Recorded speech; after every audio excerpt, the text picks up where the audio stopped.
is the moment you've been waiting for as 7G Distributing Bud Light proudly presents Caged Aggression 26 Battle Tested. My name is Jason, and it's my pleasure to be your voice from the camera cage tonight for our last big event of the year, Battle Tested. A Caged Aggression event like no other, where every competitor, every athlete, regardless of amateur or professional status, has been pushed to the edge of collapse, put through the ringer, been through war, and has been battle tested. Tonight, contenders will be made, champions will be crowned, and war will be waged right here at the RiverCenter, ladies and gentlemen. I'd like to take a moment to recognize a few of our event partners that came together to help make Caged Aggression 26 Battle Tested possible. The RiverCenter, the official home of Caged Aggression MMA, 7G Distributing, Bud Light, thank them often, but thank them responsibly.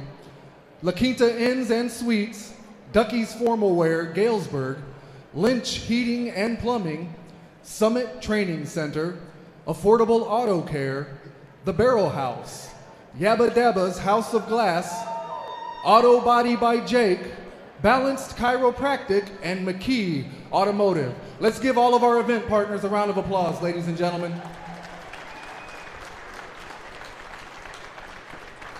Special thanks to all fighters, coaches, and teams for their tireless commitment to be here this evening. Huge thanks to the driving force behind Caged Aggression MMA, President CEO Mike Goodwin, and last but not least, extra special thanks to you, our fans here in attendance tonight. Without you, there's no reason for any of us to be here. So let's give yourselves a round of applause. All of tonight's bouts have been sanctioned by the Iowa Athletic Commission, Executive Director Joe Walsh, Deputy Frank DeToy, and Inspector Phil DeToy.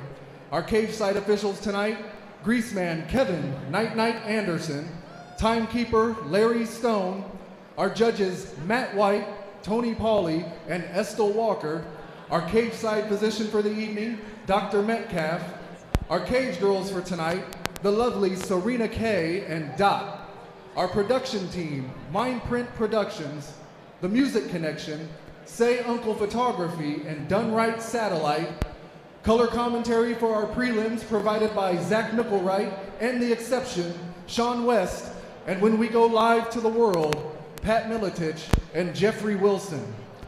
When the action begins, our referees in charge for the evening, Josh Smith, Matt White, and the boss, Bruce Allen. Now if you'll please join me and rise and put your hands together for the singing of our national anthem and welcome former Miss Muscatine 2019, Madison Augie.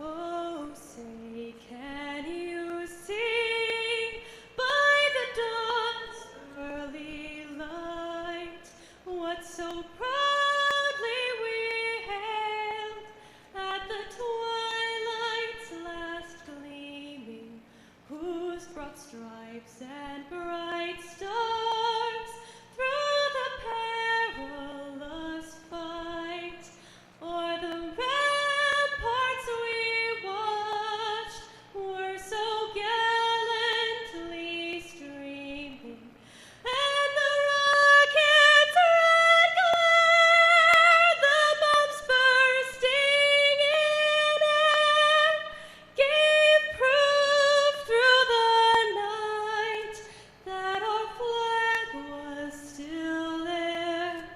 Oh, say does that star-spangled banner yet wave o'er the land of the free and the home of the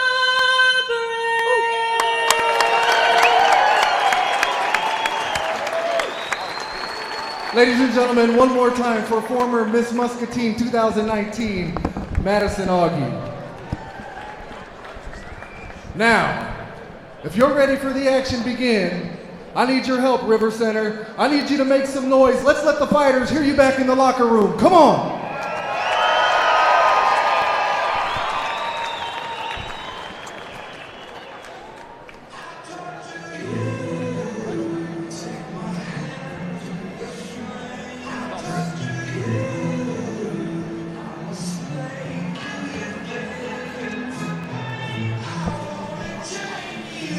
are Cage Aggression 26, starting it out with our first fight. Nick Ventimiglia versus Bailey Biskind. I'm shadow boxing there right now because I'm so pumped up. I'm and jacked. if this night is as good as that national anthem was, then it's gonna be amazing. Great fart. Don't mind me. I get farts. That's all right. Let's go. I'm still raving over it, man. I got the chills. Yes, sir. Nick Ventimiglia. Ventimiglia. I wasn't gonna try to pronounce it, but I don't want to mess anything up. That's all right. We got to figure it out. Excited. Here we And go. we're live for the first time ever in Cage Aggression. We are live on social media. So, I didn't know if it'd be a part of the live with being a commentator or fighting. I would have guessed fighting, but at least I'm here. Right on. So Nick Ventimiglia, 6'2", 155 from Mokina, Illinois. He trains at the UFC gym up there in the Chicagoland area and 10th Planet Lombard. Okay. You know, them 10th Planet guys, that they're good with jiu-jitsu, good with their flexibility. I expect a ground match from him. Bailey Biskind, though, who's about to come to the cage, he's the guy from East Moline, you know, trains with Kenny Nyquist that really impressed me last fight.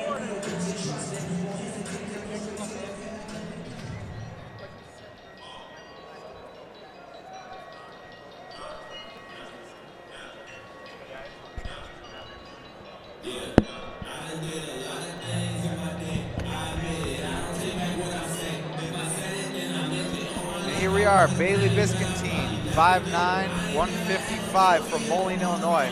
And correction, my bad on my part, he's from Marty's Martial Arts. Okay. Which Marty's Martial Arts has grown into quite a gym, you know. When they moved into F1, the former F1. Oh yeah, they continue. Their continuousness and drive in the sport has been great for the area. Oh, absolutely. They produce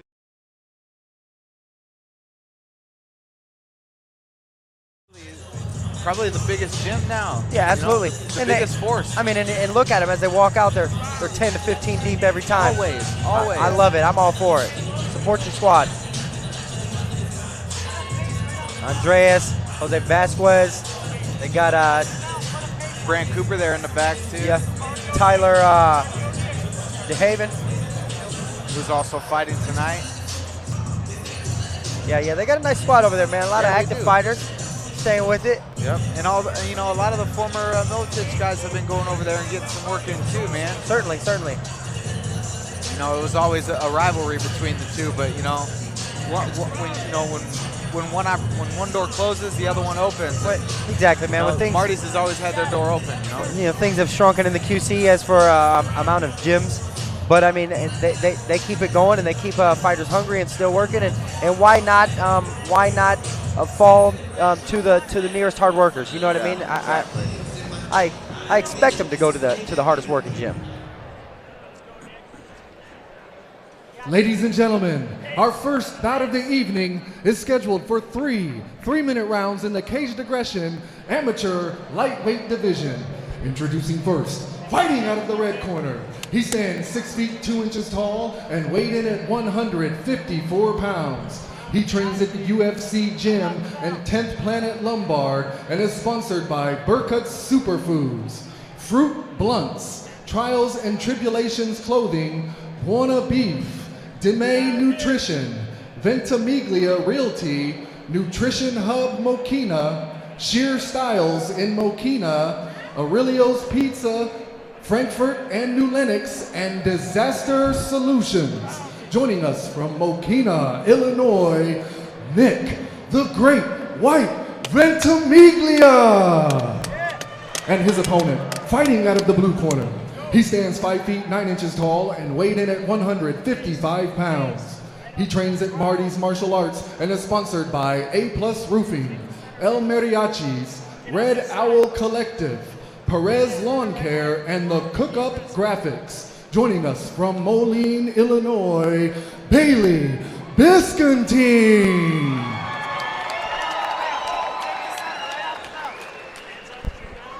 All right, the cage doors are shutting as we speak, and we're getting ready to start our first fight of the pay-per-view show, the prelims. There we go. Excited as ever to be back in Davenport. And it's always fun to watch these debuters, cage scratching debuters get down with these big lights. Oh, very nice little hip toss there. My man Nick was looking extremely calm over there in the corner, Absolutely. man. Oh, nice little armbar thrown up by Biskind. And now he's kind of fall into a triangle. Now a go-go. He's throwing it up left and right. Another armbar. Trying to move to a Kimura. I can't even keep up with this.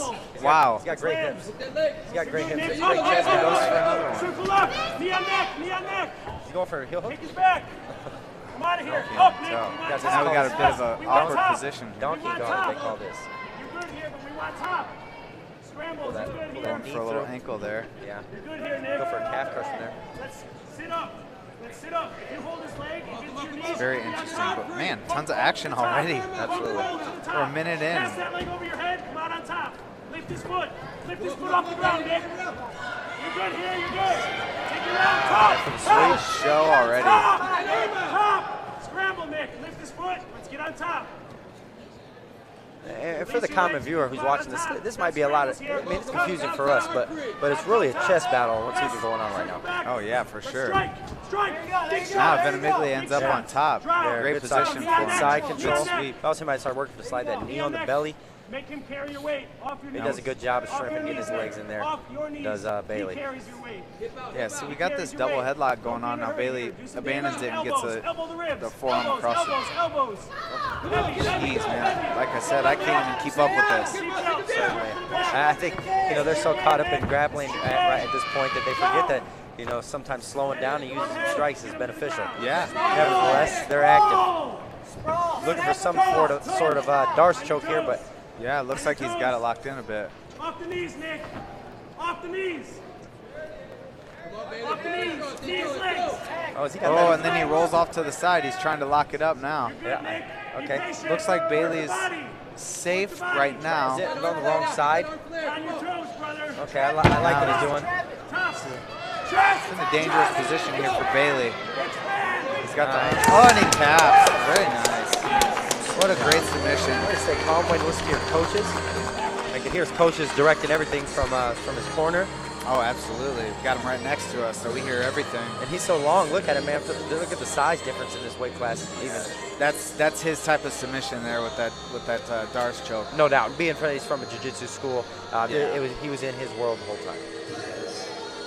And he traps ahead here to get, and then he. Fantastic. I would have Scrambles a thought bit, started thinking knees there, but he went back to start working the hold and went to the neck, the head arm choke, and He dropped stayed to the with what he's Darce. good at. Yep. And he stuck sprawled out and got that Darce choke. Fantastic. It was real nice. Good way to start it off. First round submission. Let's go.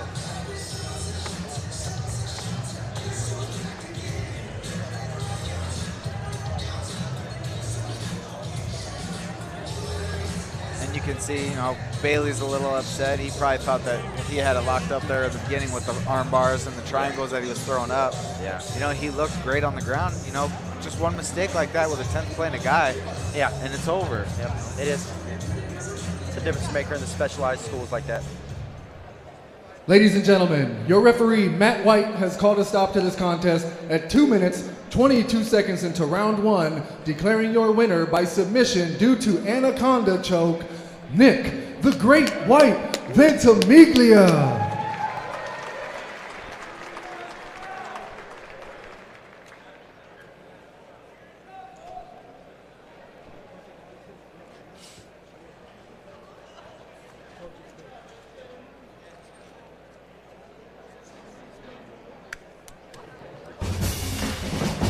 We're here with Bud Light Party superdelegate Michael Pena to talk about diversity. America is a nation of immigrants. We're a smorgasbord of cultures. A Korean taco of togetherness. An everything bagel of unity. Each one of us a different seed. That was beautiful, Amy. I thought it was also nice, yeah. We're a poutine of harmony. A gumbo of coexistence. We're a never-ending, bottomless, all-inclusive, super buffet of... I can't do any more metaphors, Cheers, All cheers. right. I'm full.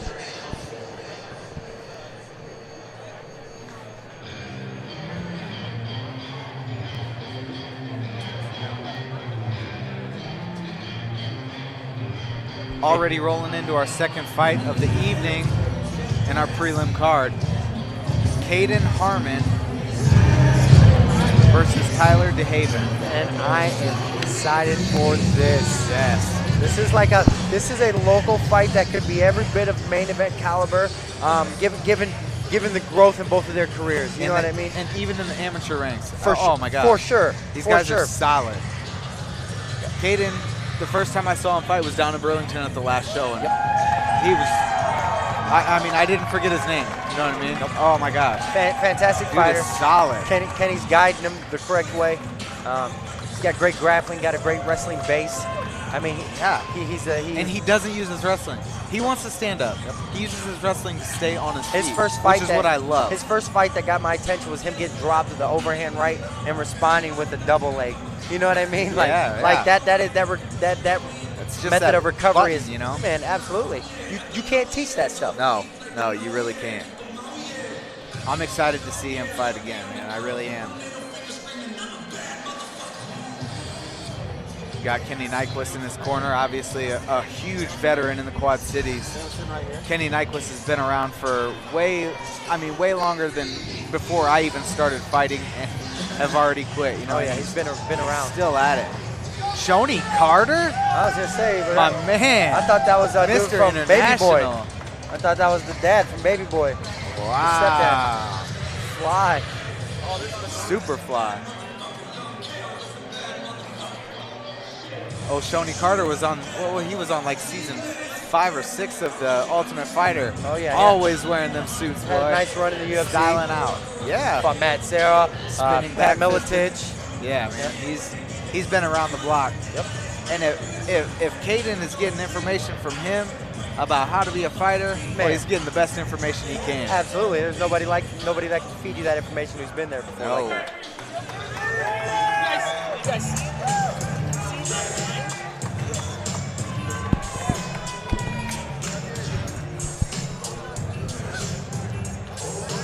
And all eyes on Tyler DeHaven, man. Yeah. Go ahead. This kid, I mean, he's a special kid, man. I started working with him. He went and got a month from me for personal training. I helped him throw his first few punches, his first few combos. He was real interested in the MMA aspect of it. He comes from a background wrestling. He was an all-state wrestler in Illinois. He wrestled at Rocky. You know, competing is in his blood, man. So got to work with the man a little bit, and he took it and ran with it. Went over to Marty's, started picking up with the most active fighters in the area, started building with them. He reached out to a few other fighters to learn. He's been over to Summit. He just wants to work, just wants to fight, man. And this will be his second fight here. You know, I'm anxious for him. He's a hell of a wrestler. Did a fantastic job in his last fight versus Tommy Hand. Was very active, had a great double leg, let his hands go even. So it's going to get a little step up in competition with Caden here. Sure. But I'm anxious. Like I said, this fight in the future could be a main event fight for a title fight. And they're about to face each other right now, and they don't even know how much they're about to learn from one another right now, or how much more experience they're about to gain from this fight. And that's the good thing about these amateur fights, man. This is where you learn the most, and we say it every time we get in here and talk about this. You know, the amateur fights, this is where you learn. Where if you lose, you're going to learn. If you win, you're going to learn. It's not, you know, you have no ego in something like this. Tyler DeHaven coming out of Marty's again with a huge crowd. Ladies and gentlemen, our next bout of the evening is scheduled for three-minute rounds in the Caged Aggression Amateur Bantamweight Division. Introducing first, fighting out of the red corner. He stands 5 feet 8 inches tall and weighed in at 136 pounds. He trains at Nyquist Roundhouse Martial Arts and is sponsored by Yabba Dabba's House of Glass and Riddell Roofing. Joining us from Aledo, Illinois, Caden Harmon! And his opponent, fighting out of the blue corner. He stands 5 feet 10 inches tall and weighed in at 135 pounds. He trains at Marty's Martial Arts and is sponsored by Quad City Safety, Unley Marine, Tap 22, Jackson Auto Body, El Mariachi, Red Owl Collective, Perez Lawn Care, and the Cook Up Graphics. Joining us from Davenport, Iowa, Tyler DeHaven.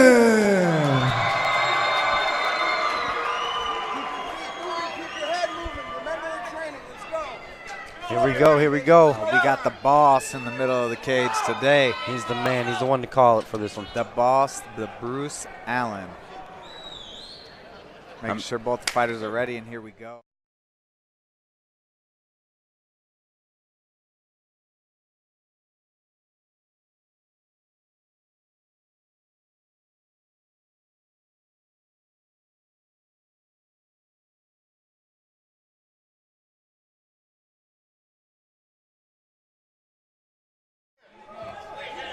So the way Tyler has him, I don't know if he's fully got that that takedown. Well, he's got it secured, but he's definitely not he's trapping the balanced. legs here. Yep. This is right where he wants to be. He's got his head trapped, but if he can get that out, this is a great position for him. And being with a lack of work right here, I could see Bruce even taking this far and standing him up. Yeah, possibly. DeHaven to mount to side control. He does a great job getting to the opposite side. Walking the cage here a little bit from DeHaven. He's trying to create a scramble or get into a top position, but DeHaven's aggression not working. DeHaven's aggression might be hurting him right now. Sometimes we think that holding on to the head when what he needs to do is release that head and start working to get to his feet. It's keeping him safe, but he's also losing the fight when he's on his back. And yeah, we talk about this every he could time. have that extra arm for leverage or whatnot. Caden's doing a great job staying in side control, staying scrambling, keeping that leg away. You see DeHaven keep trying to grab his leg with his right leg there. Yeah. It's just not working. Nope. Caden sees it coming. Stays off to the side, but yeah, Tyler's. I mean, DeHaven might get it here. He's not that far of side control. He really needed to let go of that. He's holding on to the head though. Yeah. I mean, he's strong, very strong. There goes nice knee to the body. Let's see his takedown defense. He's dropping some heavy hands on him. Yeah, great hips there. He's a solid wrestler. This is like I said, man. This is gonna be a good fight for them to find a lot out about each other. Absolutely. Find a lot about themselves. Caden, great job getting back to his feet. Now this is going to be where they really need to pay attention to the corner. Oh, good nice lateral drop there. Yeah, that was sick. Right into half guard here.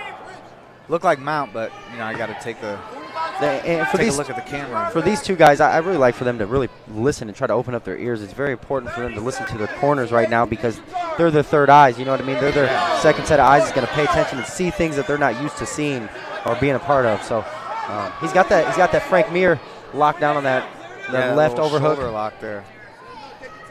Armbar. Oh, that's deep. No. So he keeps him stacked. He doesn't try to pull out. He can be safe here. He's got 15 seconds. He's got to keep the weight down on him. Yeah, man. I think he's going to be safe, but 10 seconds is a long time when you're trapped in something like this. Tyler seems very calm right here in 3, 2, 1. Or not. Here we go. Lateral drop. Great first round. I mean, it's tough to call a round like that, man. Both these guys put some work in. For sure. And a lot of people don't even understand how high level that was for these guys to be only 4 fights, together. They have 4 fights total together, and that was a fantastic ground battle and wrestling match. This round, I hope to see some stand up. A little bit more fluidity, man. A little bit, just be a little more fluid and a lot more, and just be a little bit more water, man. Because sometimes we can be so tense and so aggressive that we're not allowing ourselves to be calm and have rhythm and have good movement and good flow. Yeah, and you get over aggressive and you stop thinking. You just start letting your emotions get the best of you, and that's not what you can do in a fight like this, where both these guys are great. So you can't let the emotions get. So we go this far, Zach. Is this fight even getting justice? Only going to be 3 3-minute rounds? You know what I mean? Like not enough. It's at really all. Not enough. At all. You give me three rounds of that, I don't know how these judges score. No. There you go, round 2. Another hand tap at the beginning of the round. Start checking those jabs for those guys. Whoa, big overhand from DeHaven. Got the head arm in there. He's got the front head going. Trying to work a little bit of a darce, but I like that Caden puts that left hand on the outside of the hip. Yeah, try to keep keeps him safe. Yeah, he could tell that his arms are wrapped deep. He could hit like a little, like a slide by on his elbow on his right side. Yeah, standing it's a little bit tougher. Good knees by DeHaven there. DeHaven's a strong guy, man. Yeah, he's looking great. He's got that schoolyard choke going Yeah, on. that bulldog. He's got to be careful here. Doesn't look like he's trying to lock it in. He's kind of using it more of a position. Wouldn't that be crazy if he pulled that off with Pat Lewis' ability tonight? Man, you got to bring up that stuff, huh? Oh, great head kick from Caden. He just cannot get that takedown on Tyler. Tyler's a fantastic wrestler. And you know, he keeps Great dropping setup. down, and he's going to wear himself out if he keeps doing that. Absolutely. He's pancaking himself. He needs to keep his head a little bit higher than his butt.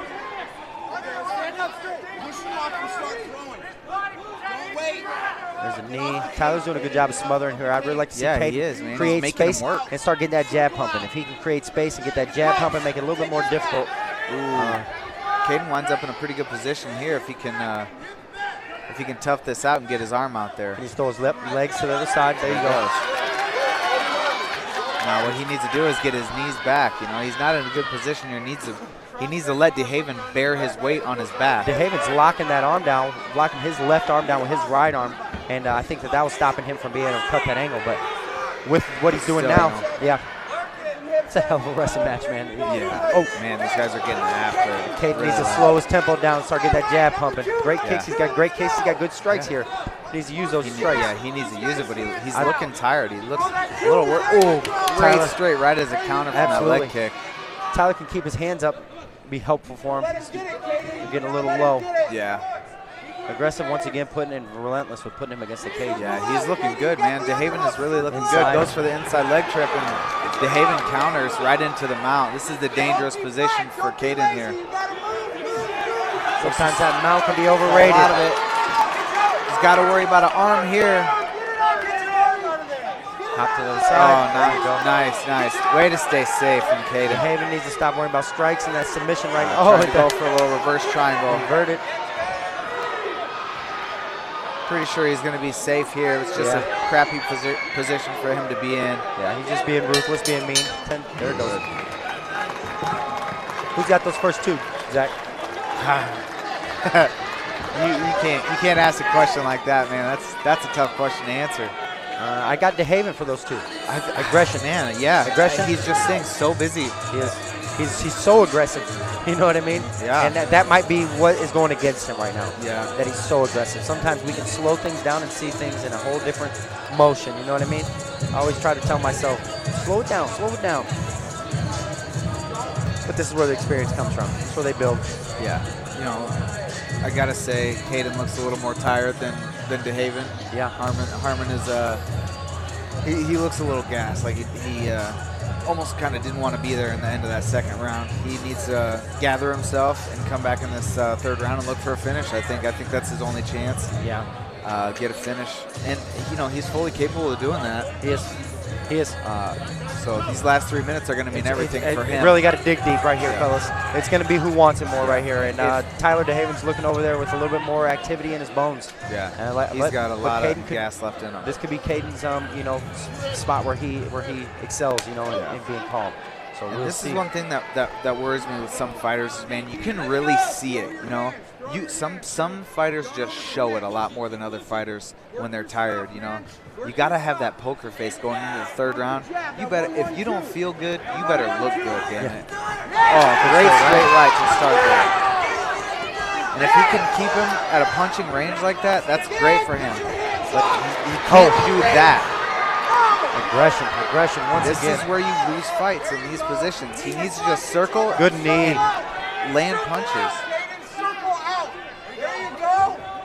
He's got great takedown defense, man.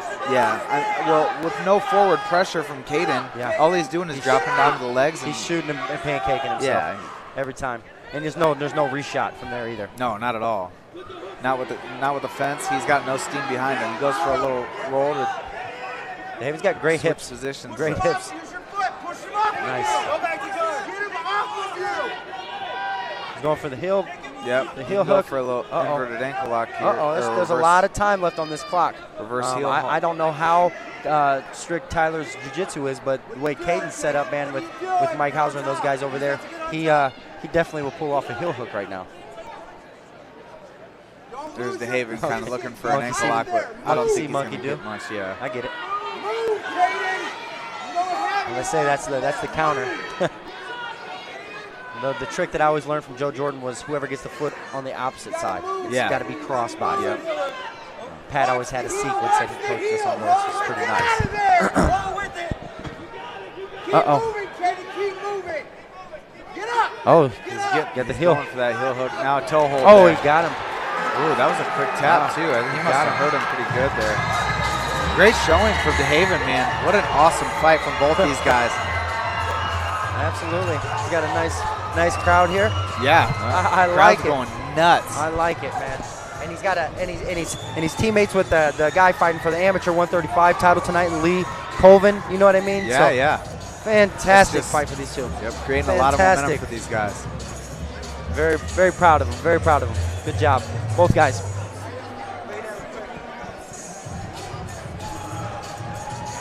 Yeah, I mean, I hope Caden's okay though. I honestly do, man. To get injured with a heel hook, man. In some states, heel hooks and ankle locks aren't even legal. Yeah, which is wild to me. Great little toe hold. How do you feel? Do you feel there should be still soccer kicks to the head or what? I mean, it's mixed martial arts, man. Absolutely. Let the man fight. Yeah. Two men enter, one man leave. Yeah, that's right. Yeah, I get it. And I'm for it, honestly, because I've thrown soccer kicks to the body and finished fights with them. You give me one to the melon and it's a wrap. Yeah, hey, Tyler DeHaven, fantastic job. Caden Harmon, great job. I hope your ankle's okay, brother. Get back to it, man. You got a great team with you guys. You know, just keep grinding. There's a lot of future for you, a lot of uprise in this sport.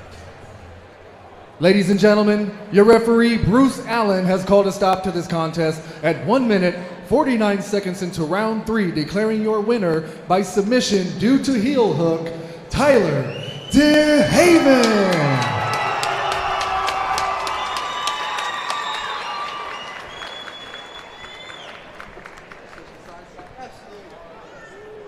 All right, here we are, center of the cage with your winner tonight, Tyler DeHaven. Tyler, first of all, congratulations on a nice, spectacular submission win there. Man, it seems like from the opening bell, you hit the gas pedal and never looked back. Tell us how you're feeling right now. Tired? It was a good fight. Kept the pace trying to go the whole time. I knew when to stay, solid and not try to exert all my energy. Just listen to my coach from the other side of the cage. Out of everyone, I could still hear him. So, I did what he said, and it pays off to listen. Well, this is your second appearance in the camera cage, another win in the column for you. I know in your last outing, you were looking for a very specific challenge and had been talking about the belt. Well, that very belt is on the line tonight. Is there anything that you want to say to either of the gentlemen competing for that before they get into their matchup? Hey, you know what? We all work hard to get here, and I hope they have a good night. And, I'm ready for anything, man. I train hard, and I train harder every other day. So I'm ready. Well, thanks again for the show, Tyler. Anything you want to say? Anyone you want to thank before I let you get to it? Yeah, I want to thank my sponsors, Unley Marine, Quad City Safety, Jackson Auto Body, and Tab 22. And everybody that made it tonight, and all the other fans that came out. Hope you guys all have a good night, and let's have some more fights. Ladies and gentlemen, one more time for your winner, Tyler DeHaven. Good job. When you have service or maintenance issues, call the maintenance team you can trust at Lynch Heating and Plumbing. We take care of all your heating and plumbing needs.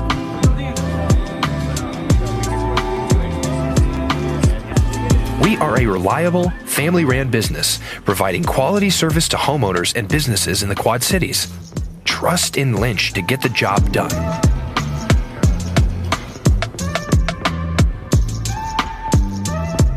In a pinch, call Lynch at 563-209-0039 or check out our new website to book online at lynchheatingandplumbing.com.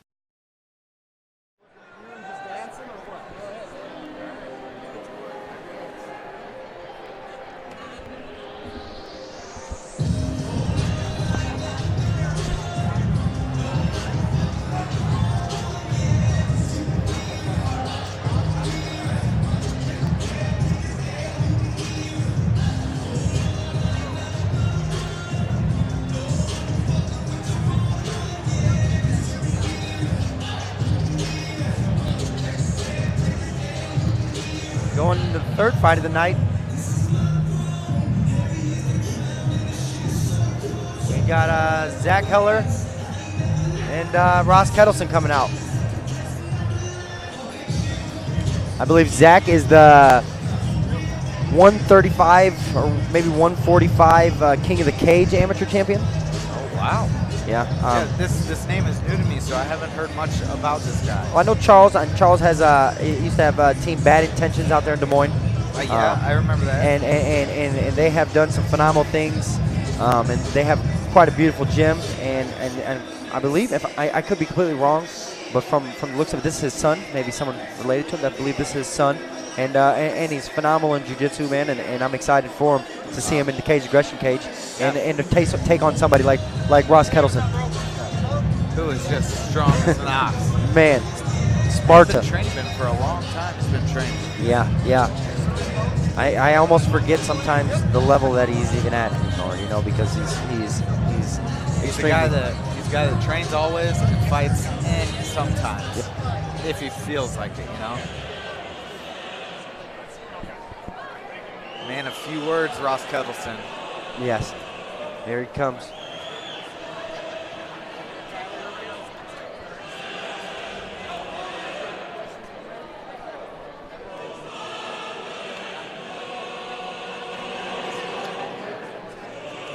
And this is a guy, you know, Ross Kedleston is a guy that has trained literally anywhere he can in the Quad Cities.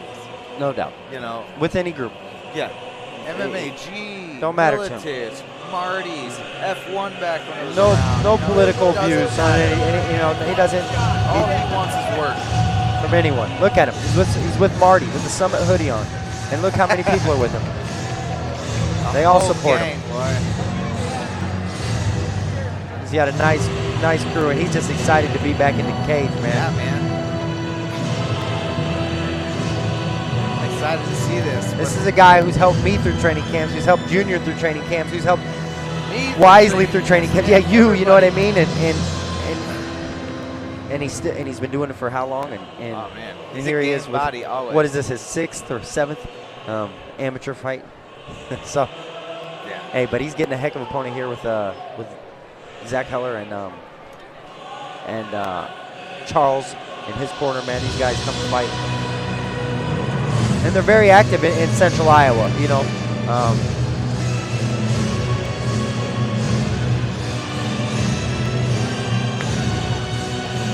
Getting his face mask on. Yep. Sporting a gnarly beard. Always had that gnarly beard. Always. And chest hair. And chest hair. It's like a young Pat Militich. Hairiest man I know. Look at those shoulders. Hairy shoulders. Boulders.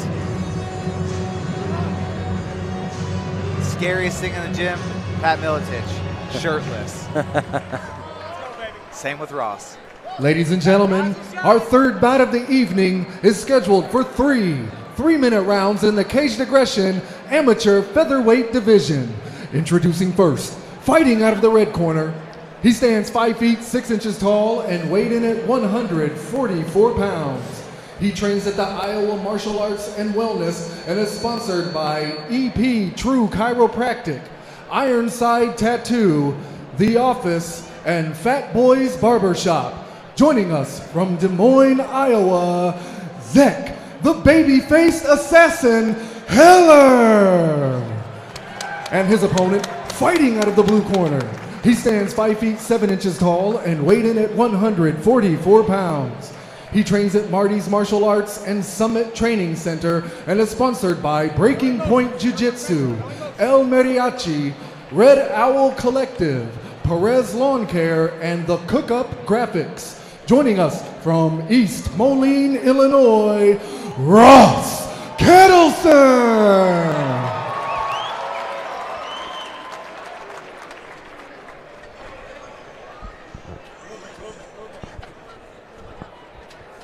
Here we go, round one of our third fight of the evening. Ross Kedleston and Zach Heller. It's gonna be a heck of a battle here. I'm ready for it. Ooh, couple good shots there from Ross on a takedown immediately. Monsters. That's points on the board already. monstrous combo and shot. Yeah, he landed that third punch. You know, the punches and bunches, it's not always the first and second that land. It's the third, fourth, and fifth. It is. It is. When you clip them like that, it's an easy takedown for him, especially for a guy as strong as Ross.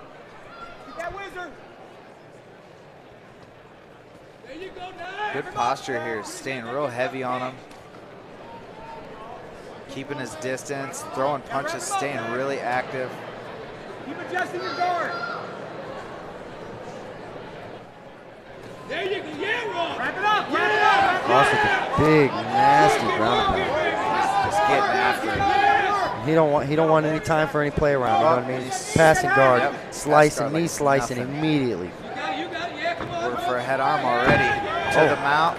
Oh, this is trouble. This is trouble. It's in. Goes to the other side. This is dangerous. It's It in. could be over right here. There it is, the tap. Man. He's a phenom. And he's a big old kid in there. He doesn't even know it. He's so happy right now. I love it. Fantastic job to Zach Keller for coming down here and fighting a monster like Ross Kedleston. Congratulations to both these guys, Man, man. I was excited for the fight, and he didn't give Zach a chance. No, he didn't. He's a phenomenal sport. 3 punches, a takedown, and just tons of ground and pound and a great submission. It was technique. It was like drill.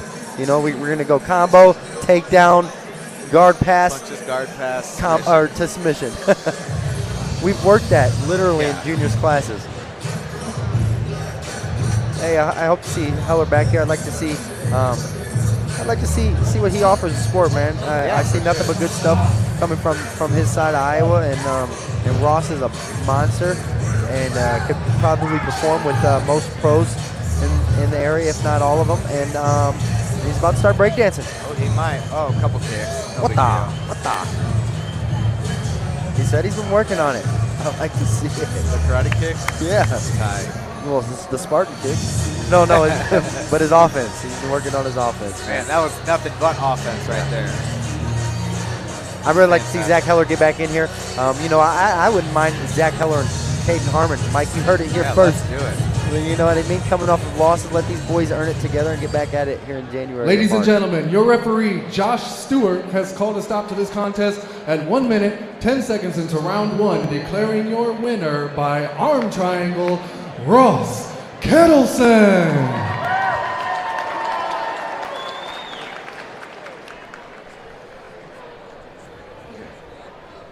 All right, here we are with your winner, Ross Kedleston. Ross, I know you've been chomping at the bit to get back in here, man. What a way to come back and make your way home here to the Caged Aggression cage. Why don't you walk us through that finish, buddy? I wanted to come out and throw some hands. I got close enough to him, grabbed him, put him down, then beat on him a little bit, wait for the guard to open up. Then as soon as I got past, I caught that arm and just sunk it in. Well, look, buddy, you got the ball rolling in the right direction on this return trip. What's around the corner for us? Hey, Goodwin, where's that 145 title shot I've been waiting for all these years? You know who the real good 145er is? He's right freaking here. Sounds like the challenge has been issued. 145 belt in the near future, possibly for Ross Kedleston. Ross, do you want to add anything to this before I let you get to the celebration? The past couple years, I've been inactive in the cage, but I've been training every day. It's the hardest couple years of my life, but I made it through it, and MMA helped me. It helped me hold myself together and become the person I am today. Ladies and gentlemen, after a very big comeback emotional win, let's hear it for our winner one more time, Ross Kedleston. Ross Kedleston, everybody, man. A very Nate Diaz-esque interview The there. real 145 champ. You heard him. I believe it. I believe it 100%. I'm excited for him. Greetings and salutations, ladies and gentlemen. Jeffrey Wilson coming to you live and direct right here from the RiverCenter, right here in downtown Davenport, Iowa, for Caged Aggression 26 Battle Testing. And joining me tonight, he needs no introduction, but he gets one anyway. UFC Hall of Famer, trainer of champions, Pat Miletich. Pat, how we doing tonight, champ? Nobody cares how I'm doing. Let's get to the fights, brother. All right, absolutely. But it is so very beautiful, champ. Lately, things have come so... Greetings and salutations, ladies and gentlemen. Jeffrey Wilson coming to you live and direct right here from the RiverCenter, right here in downtown Davenport, Iowa, for Caged Aggression 26, battle tested. And joining me tonight, he needs no introduction, but he gets one anyway. UFC Hall of Famer, trainer of champions, Pat Miletich. Pat, how we doing tonight, champ? Nobody cares how I'm doing. Let's get to the fights, brother. All right, absolutely. But it is so very beautiful, champ. Lately, things have come so poetically full circle. As we all know, your mixed martial arts career started here in the Quad Cities. You are a pioneer of the sport. So it's cool that you now have teamed up with Caged Aggression MMA to basically extend a little bit of wisdom, insight, experience with some of these up-and-coming fighters, and also bringing a little bit of that Miletich fighting system back to the Quad Cities. Well, I mean, look, the Quad Cities has a rich tradition and history in mixed martial arts that is known by all. I mean, this area put, over 100 kids into televised careers, 12 world champions, 2 team world champions in the IFL also on top of that. And I would pit the Quad Cities against any major metropolitan area in the country, including New York City, Houston, Dallas, places like that, St. Louis. Any of them have not put out the numbers that the Quad Cities has. And I tell you what's really neat is that Mike Goodwin's Caged Aggression has kept the momentum going here. Absolutely. They breed warriors around here in the Quad Cities, I tell you what. And I'm telling you, we have a tremendous co-main and main event tonight. Man, our main event, these guys have absolutely no love lost for each other. They do not like one another. This has been a rivalry that has grown exponentially over these last few weeks. We're talking about Michael Shipp facing off against Josh Neal. Champ, how are we seeing that one going? Well, Shipp and Neal are 2 different styles of fighters. That's what I love about MMA. Guys can choose what they envision in their brain for their style. Shipp is more of a brawler, a guy that would love to fight in an alley. Neal is more of a technical striker, a guy that likes to stay on the outside, pick and choose his shots. Both guys claim supremacy on the ground. If it goes there, that remains to be seen. But I can tell you this fight's going to be dictated on who's going to dictate on their feet. Will Neal keep it under control and turn it into a tactical fight, or can Shipp turn it into a brawl? Well, and again, it has been rather emotional. We'll see if these gentlemen are able to keep their emotions at the door. And our co-main event, looking forward to this one, Dominic the Heat Martin going up against a very tough Sam Iguchi. Yeah, Iguchi, a guy who's very good Muay Thai, also very good at Brazilian Jiu-Jitsu. Martin, a guy with that wrestling background, heavy hands when he strikes, and also very good at Brazilian Jiu-Jitsu. He probably would like to take this fight to the ground and put a hurting on Iguchi. Iguchi probably doesn't mind being on his back because he says that he can submit him. That remains to be seen. What's going to happen, though, between those two? It's going to be very exciting. We will see. We are moments away, ladies and gentlemen. And we also have 3 amateur fights starting everything off, man. It's going to be awesome. Title fights. Martin Vancil versus Blake Goodenbauer. We're talking about the heavyweights, ladies and gentlemen. They're going to be throwing wrecking balls. Moving on, we got J.J. Redman versus Lee Colvin. Brooke Swinburne versus Brant Cooper. We got the ladies in the cage tonight. Eileen Villalobos versus Claire Schneckloth. Billy Byrd versus Cody Burke, Frank Young versus Sean Johnson, in a brawl that is 10 years in the making. Clint Anderson versus Mackenzie the Ghetto Gorilla Jackson. Champ, we're going to need to know the rules on what's going on tonight. What are the rules for our contest this evening? Well, the Iowa Athletic Commission will obviously oversee tonight's Caged Aggression 26. The amateur fights, which are title fights, will be 5 3-minute rounds. In Iowa, amateurs cannot throw elbows and knees to the head. But then we go on to the pro card, where elbows and knees to the head, of course, are legal because they follow international rules, and the 10-point must scoring system will be used. Without further ado, ladies and gentlemen, we're going to throw it to our ring announcer, Jason Vargas, to kick us off and give us the particulars for the first event of the evening.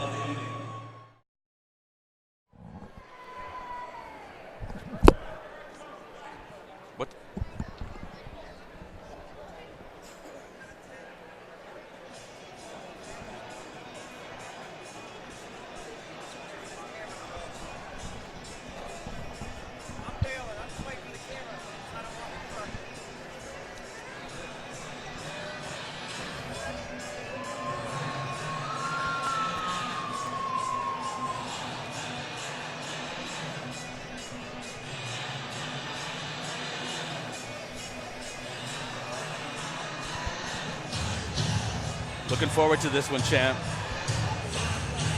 Martin Vancil, Blake Goodenbauer. The heavyweight starting us out, man. Going to be throwing some serious leather. Both of these guys have undefeated records and want to make sure that they absolutely maintain that undefeated record and that undefeated streak, stepping into the cage tonight, right here live at the RiverCenter. Martin Vancil, the shorter fighter, built like a fire hydrant. Going to be looking to get inside, obviously. Take away that reach from Goodenbauer.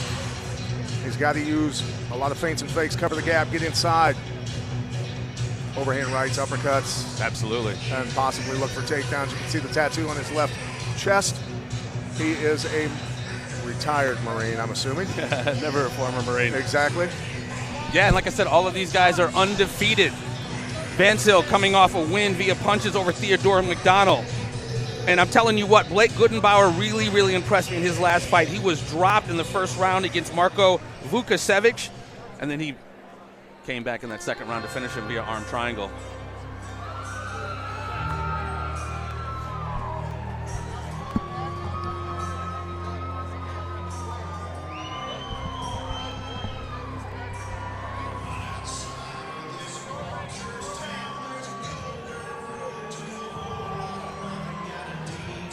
Both of these guys, scary dudes, and can absolutely end it in an instant.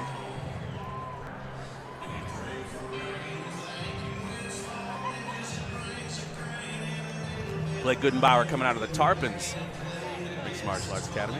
Travis Tarpon, the son of Nick Tarpon. Yeah, you know those guys well. Trained karate under Nick for many years. Travis, a black belt in jiu-jitsu under the Gracie family.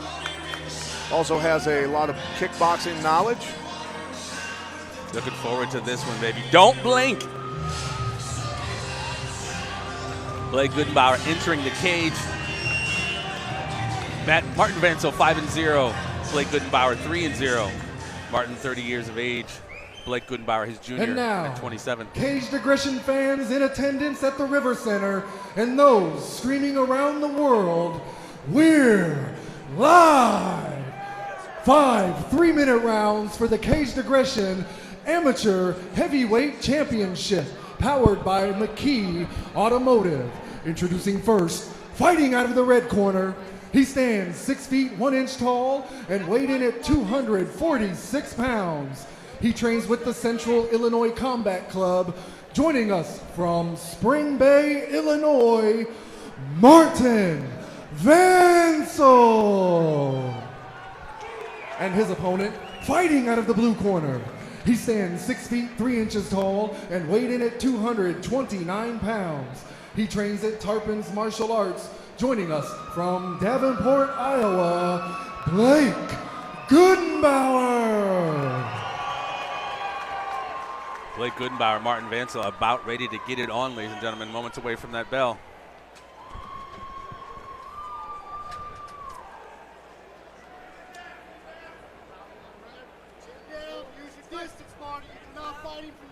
Here we go, champ.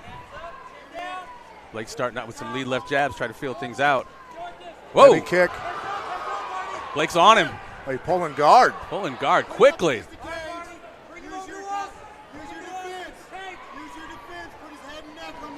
I was surprised to see him pull guard, frankly. Well, even though he has those heavy hands, like I said, that last fight he wound up winning via arm triangle, so he can knock you out. He's got an arm triangle now. Locking up an arm triangle.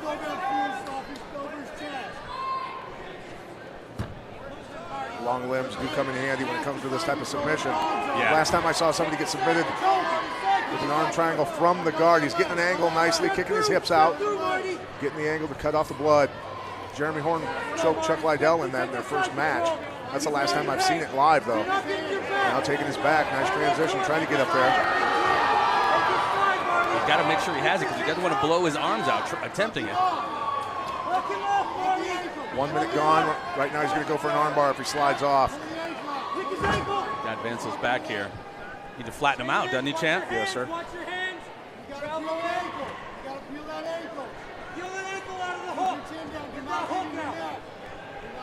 Corner of Vancil telling him to peel that foot out. Just got to remember, if you reach down for the feet, you're not protecting your neck. He's doing fine controlling the hands if he can get back to that. Unloading with some body shots when he had his back there. Now a key lock under the head. Ooh, then he looks like switches. he's, oh, that's tight. Yeah. Nice roll through, Switch though, position. by Vancil. Nice. Vancil back on top. Lands in half guard. Quarter screaming for.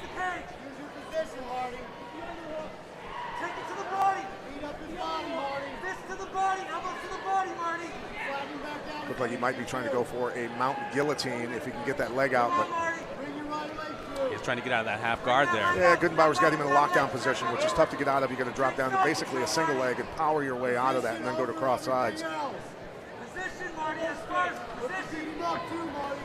corner saying, focus on your position, and that's exactly what he should be doing. He's getting too wild. Ventimiglia trying to isolate that left arm there. Goodenbauer back up with that arm triangle. Oh, I think he's got it, champ. He just needs to turn his body a little bit more. He's got that bad boy locked in. And there it is. Goodenbauer replicating the same move he did in his last fight to gain that W.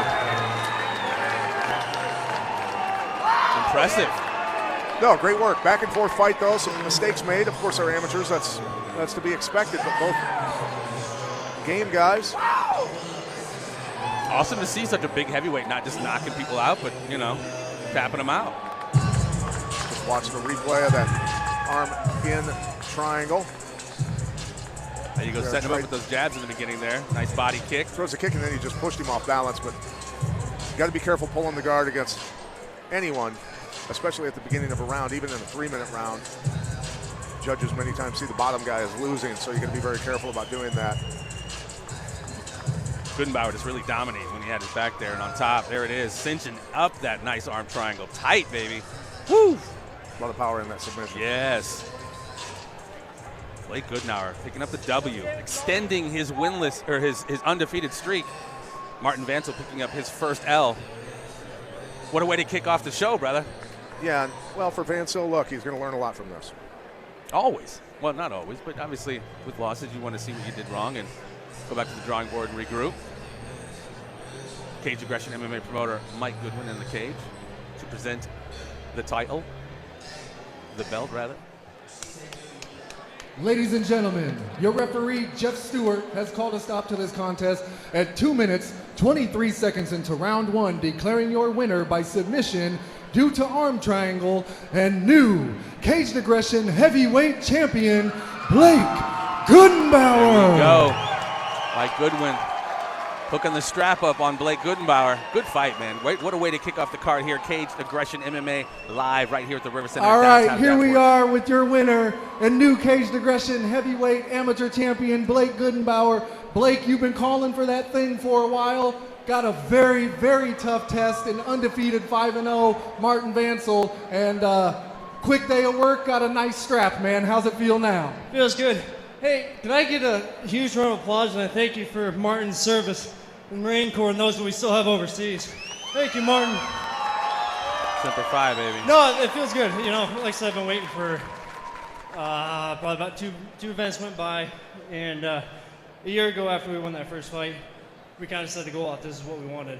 So it's kind of disappointing we didn't get the fight the first two times. We were waiting on my opponent.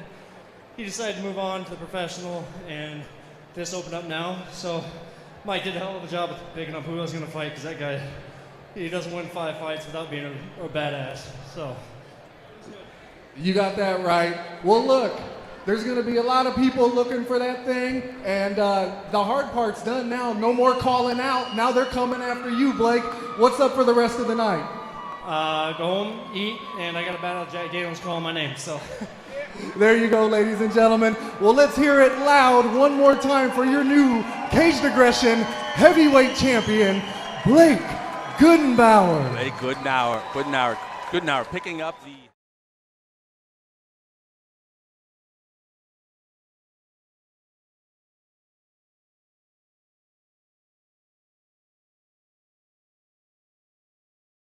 Helping out a little bit. Yeah, he's definitely got some potential coming up, Roy. Another one we're looking for, Lee Colvin versus J.J. Redman.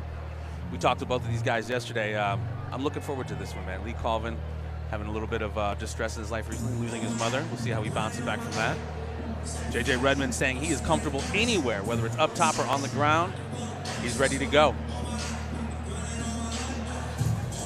One thing I noticed about both these guys, just to be complimentary where it's due, both guys very well spoken. You can tell they're just good guys all around. Absolutely. J.J. Redman, super dedicated, talking about training 6 days a week, working a full-time job. The guy has his hands full, but he's still very dedicated to his training. That's what I like to hear, though. A guy that's actually working a full-time job and training. He's hungry. He wants to get to the top. And hey, you know what? The more you work a full-time job and train for a fight, the more you realize you just want to fight. Right. Especially when you're young, anyway. For right? sure, for sure. And he's got a few inches on Lee, right? We were talking yesterday if he's going to maybe use his reach, have that advantage be implemented into the fight. What do you think? Both these guys seem like they just want to flow with the fight, and I don't necessarily agree with that. You want to impose your will on your opponent and dictate where it goes and when it goes there. But maybe they both just didn't want to give their game plan away to us, thinking they're snitches. We're snitches or something. Snitches get stitches, yeah, keeping the cards a little close to the vest. Lee Colvin, last fight was a decision win over Bryn Heathcock. And then you got J.J. Redman, whose last fight was a decision loss over Dylan Cox. So obviously J.J. wanting to jump back into the win column.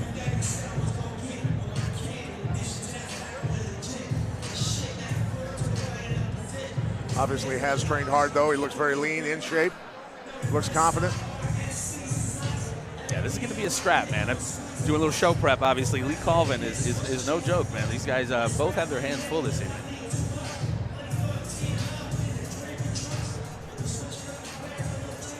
J.J. Redman steps into the cage, ready for battle. Now stepping up, Lee Colvin will be entering the battlefield.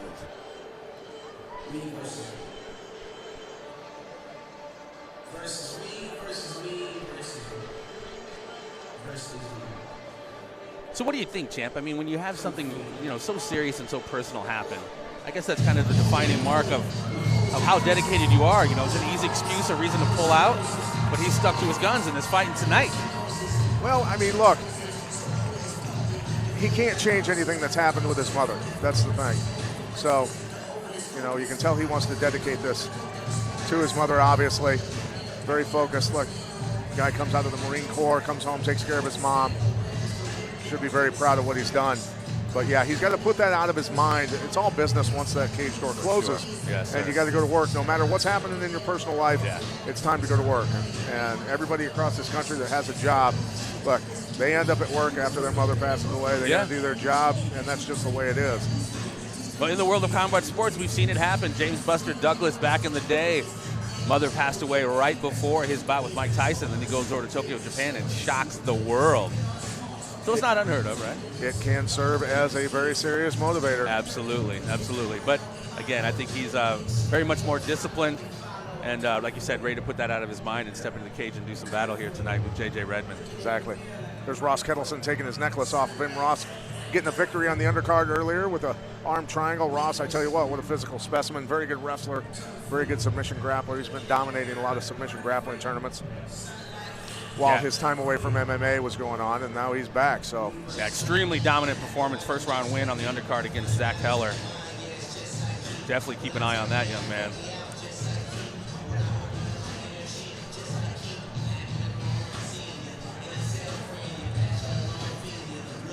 Jam-packed house tonight right here at the RiverCenter, man. This is so cool. It is packed. That's a beautiful thing.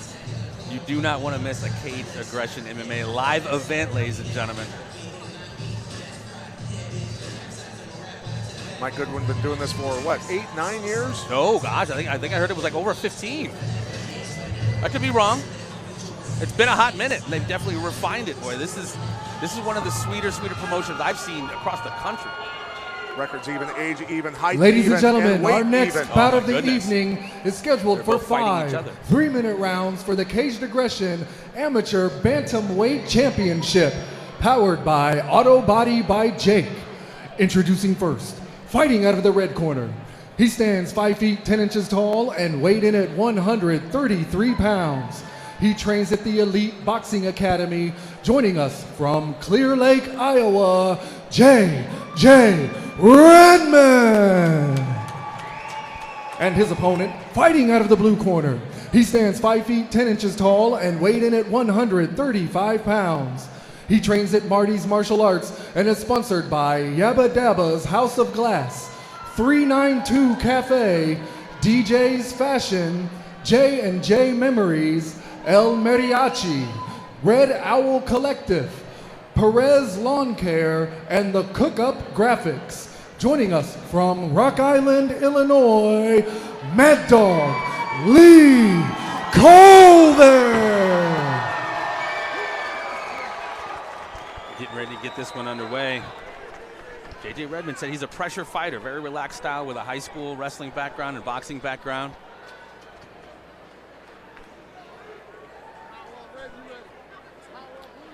Referee about ready to call the beginning to action here. Touching gloves right there in the center of the cage aggression MMA cage. Don't go to get a beer.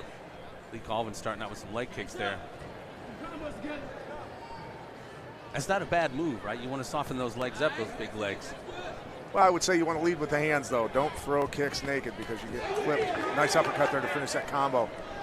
JJ felt that one. Checked his nose for blood. He's rocking it.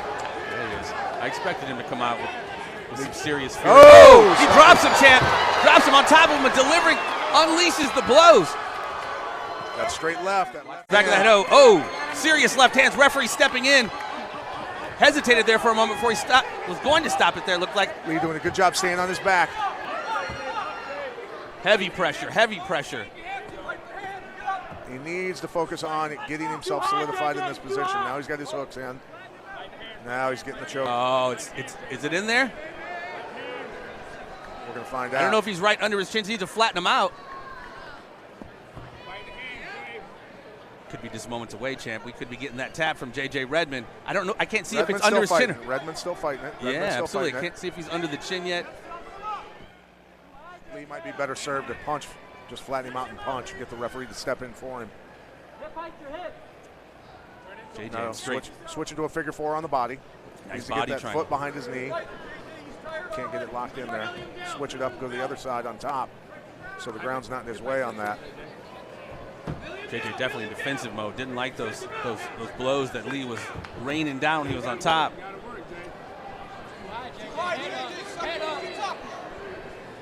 Ooh. Just punch his way. Needs to keep him flat though.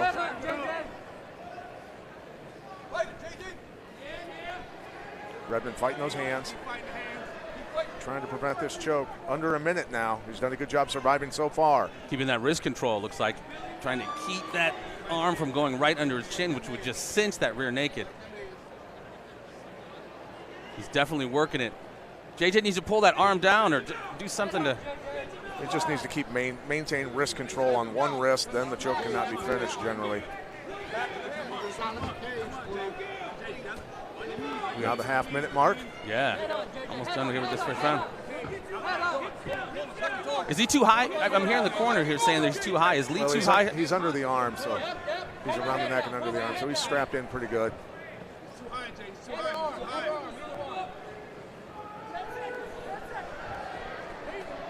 Yeah, that initial barrage really threw JJ off his game there, dropping him. Lee's still trying to work that rear naked choke. Got that body triangle locked in. Brings him into that first round. Colvin used a lot of energy. I was thinking, round. yeah. A lot of energy there. Started out pretty fast. Hammering away at those leg kicks, man, on a big guy like that. I mean, any leg kicks are going to decrease your mobility. There's the pressure. He's got his back. And lands that good, solid right before he got his glove in to protect. There's J.J. Redman. Not looking too worse for the wear after he definitely handled Colvin that. on his back. Yeah, definitely handled that. Good portion of that first round. I think those leg kicks are something Lee's going to stick with. You know, that outside nerve, that the perennial nerve. I mean, you start hammering away at that, and you're just not as mobile as you would be. I don't know. You know, I think he likes his left hand a little bit. That serves as the takedown.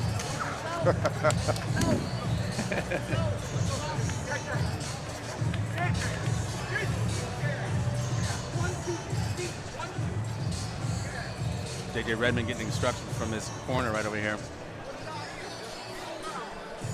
Getting ready to kick off round two. Referee about to call a resumption of the action. Lee Colvin, J.J. Redman live right here at the RiverCenter in downtown Davenport, right along the mighty Mississippi River.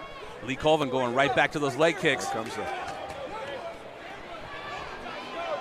Looking for that straight left after that kick. There's the straight left. There it is. Stuck in him again. That southpaw stance. He's finding a home with those leg kicks and those jabs, champ.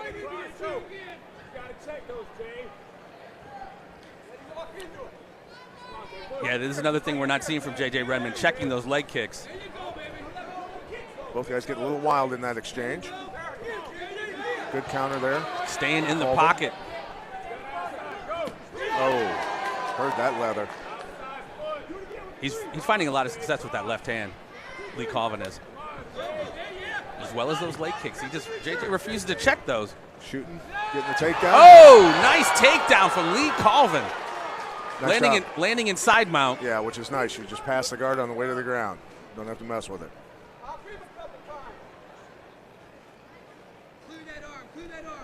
Lee Colvin, a very dynamic, powerful, just a ball of energy. Knee on the belly, knee on the belly. There you go. Let's go. And go Lee Colvin top into the mount there. A little high. Up on his shoulder there. Setting up for that triangle. Yeah. Got to push that right arm across his body, which I think he's doing there, getting that locked in. There it is. There it is. Get that foot behind his knee a little tighter, pull it down in there. I think we're moments away, ladies and gentlemen. Colvin's locking that bad boy in. Don't be so sure. I know, we'll see. Switch to an arm bar, possibly. He's got the angle to do it. Does he have his legs locked enough, champ, to really cinch in that arm triangle? Well, he needs to pinch it down. That left leg needs to come down tighter. Foot needs to be behind his knee. Yeah. But look, he can still end up finishing from there. Just, it's not technically perfect. Yeah. JJ Redman surviving. He is. There you go. Ooh, rolling him over there. Got now there's trouble. Arm triangle from the top. Now the triangle from the top is not pleasant. JJ fighting for survival here. Lee Colvin with a dominant position. JJ's got to turn over. Got to turn him over. Got his arms posted out. If he can keep his arms posted out, now he's going to go for the arm bar. Looks like his head's slipping out. Now he's going for the arm bar. Nice transition. That's it. 20 seconds left. Had him in this submission for quite a while now. Can he get that arm away? This is a 10-8 round in my book so far. Yeah, this has definitely been a dominant round for Mr. Colvin. He's got 10 seconds to yank that arm back and get that arm bar. JJ makes it out of the second round here. That's a 10-8 round in my book. Yeah, definitely a dominant round for Mr. Colvin. Redman needs a finish. He's down 2 rounds to nothing. There they are trading.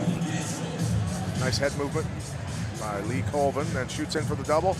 A little explosion there. Yes. Flight's fun. The landing is not.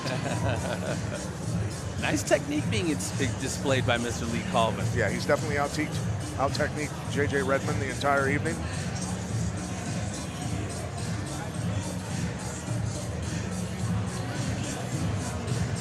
Not an incredibly terrible head movement from JJ Redman to avoid some of them shots that Lee was tossing out there when they were on top. Well, when you're fighting somebody that has good head movement, the best thing you can do to square them up so they don't do it so much is throw head kicks.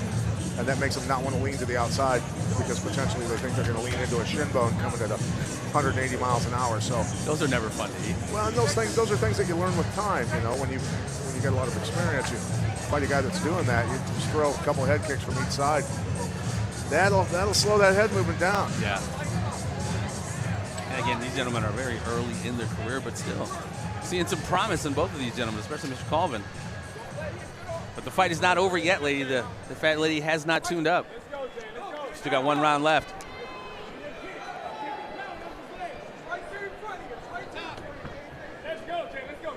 JJ's definitely not scared. He's definitely staying in Lee's face. Getting wild. I don't know, man. Lee better keep them hands up, man. Good at dirty boxing, though. Lee does a good job latching onto the back of the head whenever he gets a chance, throwing those uppercuts. Yeah, JJ's straight in defensive mode as Lee just unleashing on these combinations. Yeah, JJ's not enjoying this at all. Snap down from a front headlock, maybe a knee or two. None to the head because these are amateurs, of course. Knees to the legs, though. Knees to the body. Good knee by JJ. Oh, nice. That staggered him a little bit, looks like. Knocked the wind out of him, possibly. Oh, JJ is hurt, ladies and gentlemen, out on his feet. Throwing bombs Lee coming in for the kill, ladies and gentlemen. Just a matter of catching him on the chin. There he goes. That front face lock again.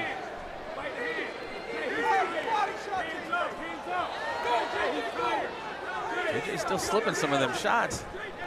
Getting wild, getting wild. I wish he would kind of maintain some of that distance with those long limbs. Stop staying so close inside with Lee. JJ comes back with the right. Lee using them leg kicks to set up them shots to the head.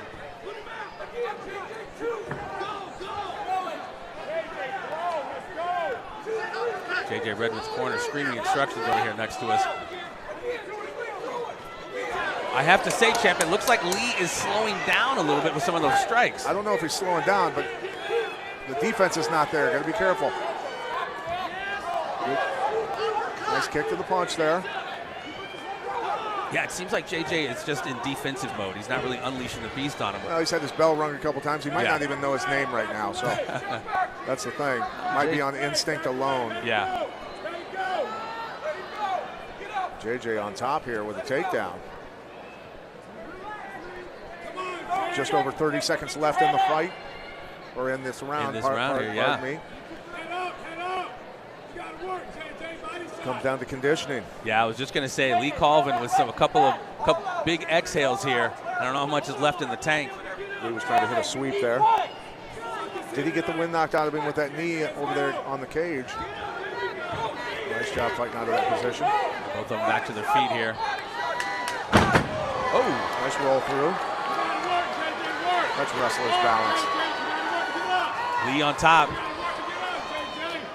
Unleashing a few shots now in north-south position. Brings it into that third round. Lee Colvin 10-9 in my book. Yeah. Good fight so far. Yeah, 3 rounds to 0. Both these guys testing each other here.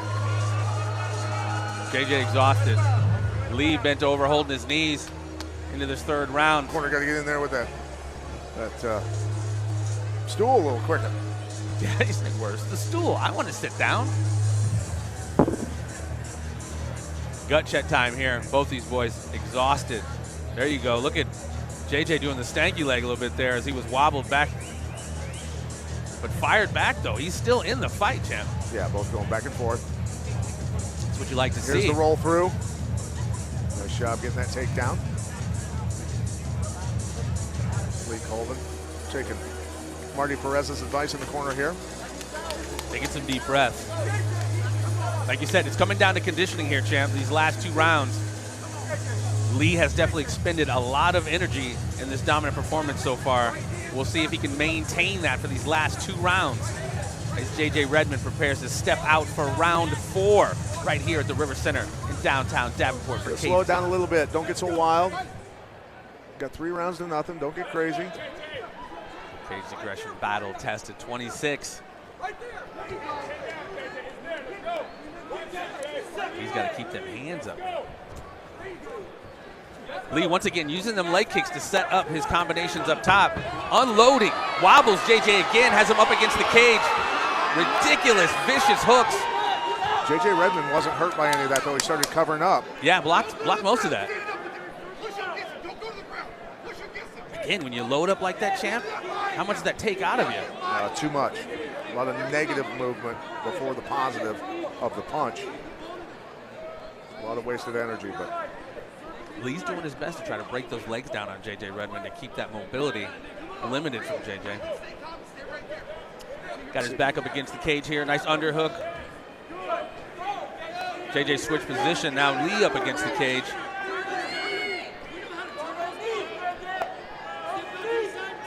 This is a great position for JJ to just kind of unload on those knees there. He has Lee up against the cage. Lee's got a body lock, though. Watch for a trip. Oh, wow. You've done this before, haven't you, champ? Little hip toss. If JJ can get up right away, though, that tends to mentally affect. Oh, he's going for the. He's got that guillotine. Is that what? He's got little gator choke is what I call it. Lee needs to be wrapped around his body, right? With JJ in the guard. No. He just now he's going for the guillotine. Now he's going for the guillotine. There it is. Now he's got it locked in. Yeah, we'll see how much energy he's got left in his arms. Yeah, this could be the tail of the tape here, because if he can't get him here and he's going to blow out his arms, JJ's in a much better position. starting to sweat too, champ. Obviously, we know sweat plays a big role in attempting to implement your submissions. JJ seems to be all right. Seems to be. Yeah, grip. There you go. Nice escape. JJ Redman inside the guard of Lee Colvin. I think Lee Colvin's grip just burned out, basically. Realized he wasn't going to get it. Tries a sweep. Good knee to the body. Absolutely. Got JJ pushed up against the cage here. The transitions are where you can do the most damage with strikes. When the scramble is just coming up to the feet, that's when you need to unload on people. That's when people score big knockouts and finishes.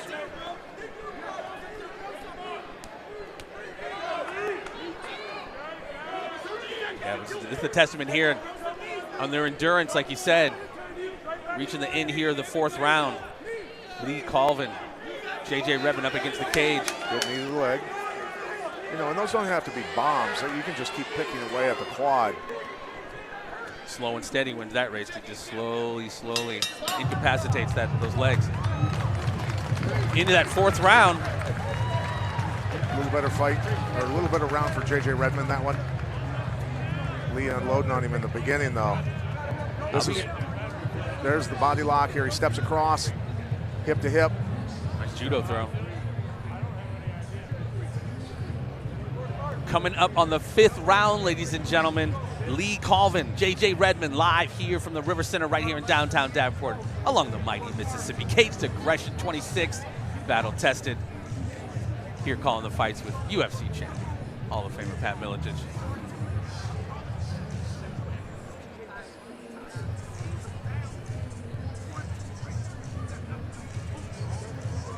This is the test of the metal here going into this 5th round.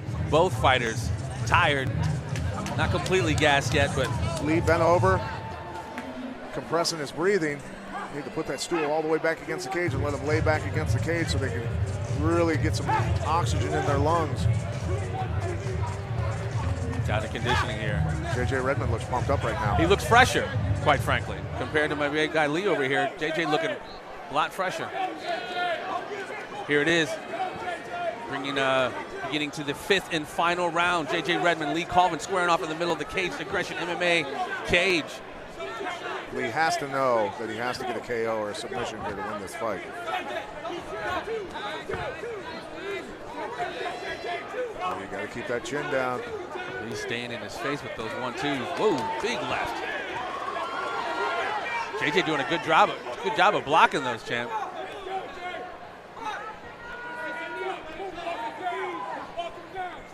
Front kick, JJ Redman, hoping to set something up off that.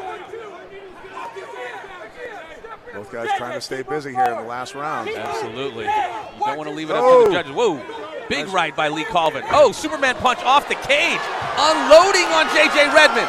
Who wants it more? Looks like Lee Colvin wants it. Going off knees to those legs, has him pushed up against the cage. Just boot that foot out from underneath him and put him down.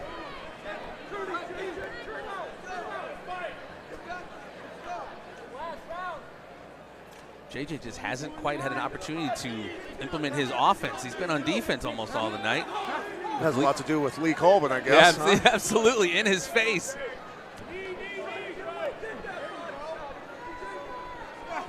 Both fighters pretty tired at this point, but again, this will see the test of the metal. Big knees to the legs of JJ Redman.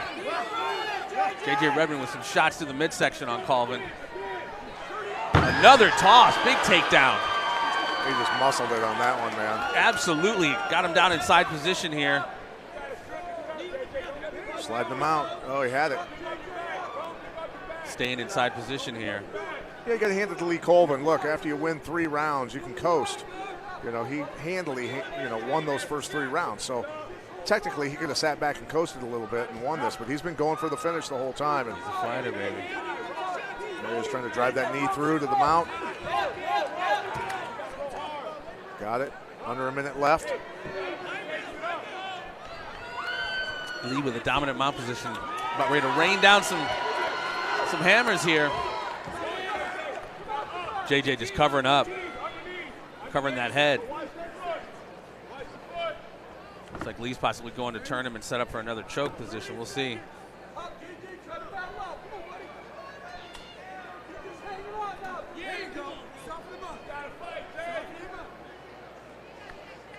Both of these fighters just exhausted at this point. Round 5, almost 10 seconds, 15 seconds left in the fight, ladies and gentlemen. Lee Colvin, J.J. Redman. Getting too high. Can't flatten him out like that. Lee Colvin wins the round. Good job, both of these fighters, giving it all, putting it all, leaving it all in the cage, ladies and gentlemen. Always cool to see him embrace it into the fight. That Bushido spirit, respect for your fellow combatant. Lee going for it. Looking for that finish. Even when the gas tank was low, you got to hand it to him. Lee's getting really after it. Man. Both expending a lot of energy. Here comes another one of those very successful takedowns on Lee Colvin. Getting that dominant side position. Here's the mount position. Lee Colvin in the cage right now, man. Really kind of releasing right now that emotion. Yeah. He's had a very, very hard last couple month or so, losing his mother. Still stepping into the cage like warriors do.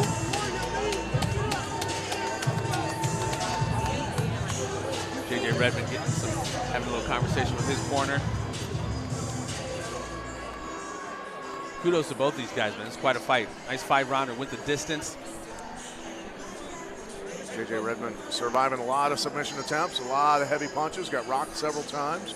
A barrage on his legs, from leg kicks to knees from Lee Colvin.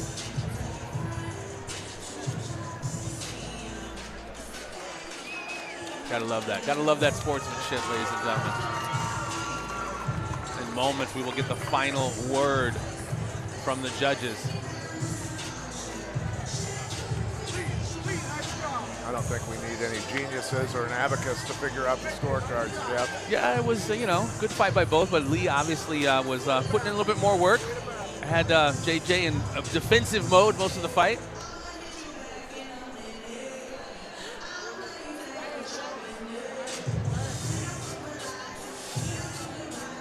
Here we go, Jason Vargas with the scorecards.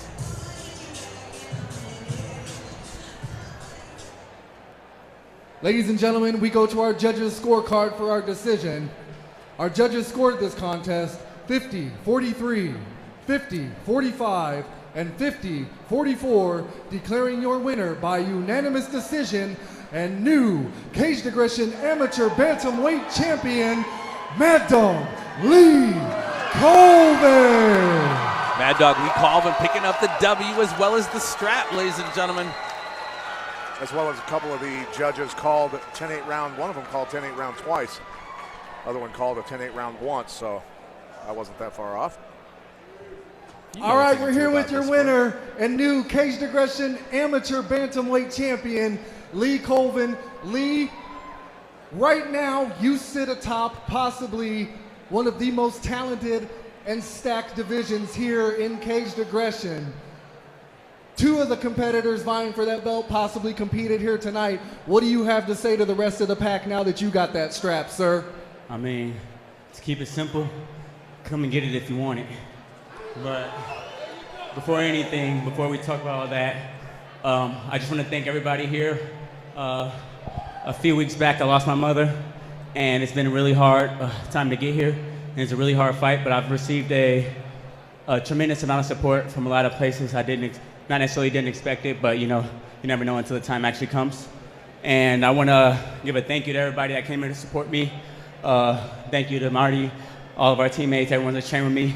Thank you to Mike for giving me the chance to fight. He even gave me the chance to opt out when that might have been necessary. But I also want to give a shout out to my sponsors, DJs, Yabba Dabba, 392 Cafe, all my other sponsors. Sorry if I'm forgetting somebody, I'm kind of lightheaded right now. But I just really want to say thank you, guys. Well, Lee, it was a hard-earned victory. We're definitely looking forward to see what the future has for you. We're going to let you get to the celebration, but before we do that, I want the fans here at the RiverCenter to give you a round of applause one more time. Ladies and gentlemen, your new Caged Aggression Amateur Bantamweight Champion, Lee Colvin. We got a new amateur bantamweight champion, Lee Colvin, with humble pie on his plate, expressing his emotions after a great win.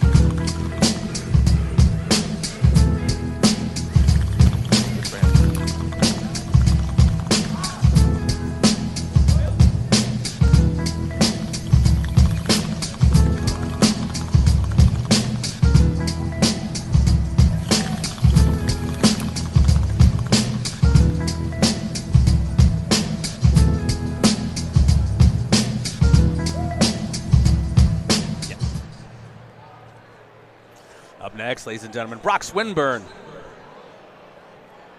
versus Brant, the Beast, Cooper.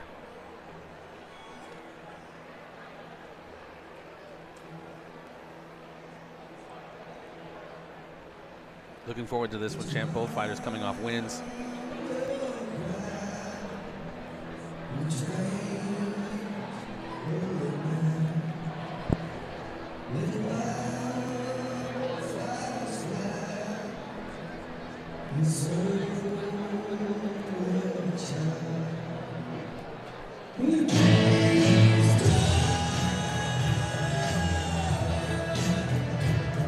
Yeah, really stoked about this one, man. Like I said, both the guys coming off a win streak, or off wins.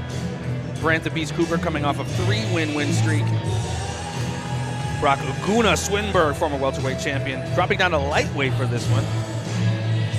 Keep in mind that every one of Swinburne's victories has been by submission. He loves submissions.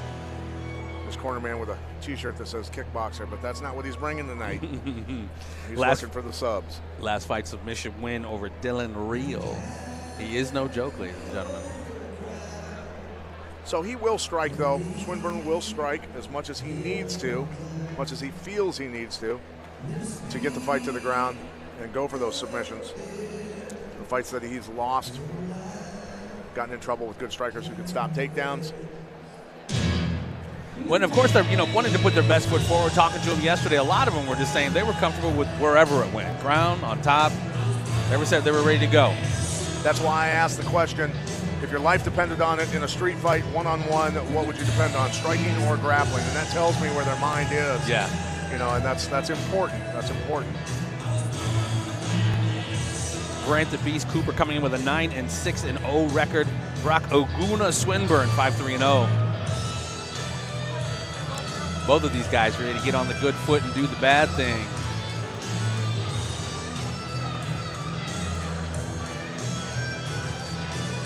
Some great fights so far, champ. Pretty good for amateurs. Pretty good for amateurs. Absolutely. This is just our warm-up. Normal broadcast will have 6 to 7 fights. We've got 9 for you. 3 of them amateur title fights.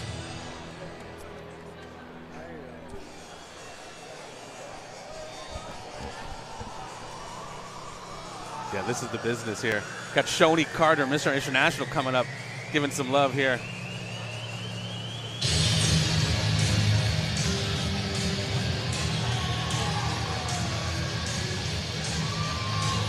Got the whole camp, Brock Swinburne. Got the whole camp behind him, coming to the cage, getting ready for battle.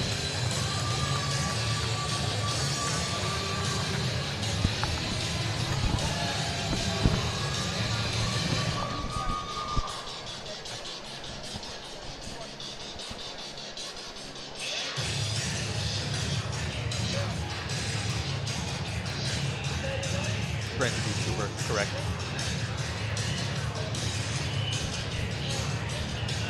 Looking forward to this, man. Again, Swinburne, former welterweight champion, dropping down to lightweight. How difficult is that, champ, when you're switching weights like that?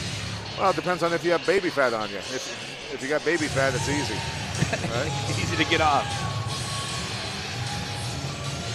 Brant the Beast Cooper fighting out of Moline F1 fight team.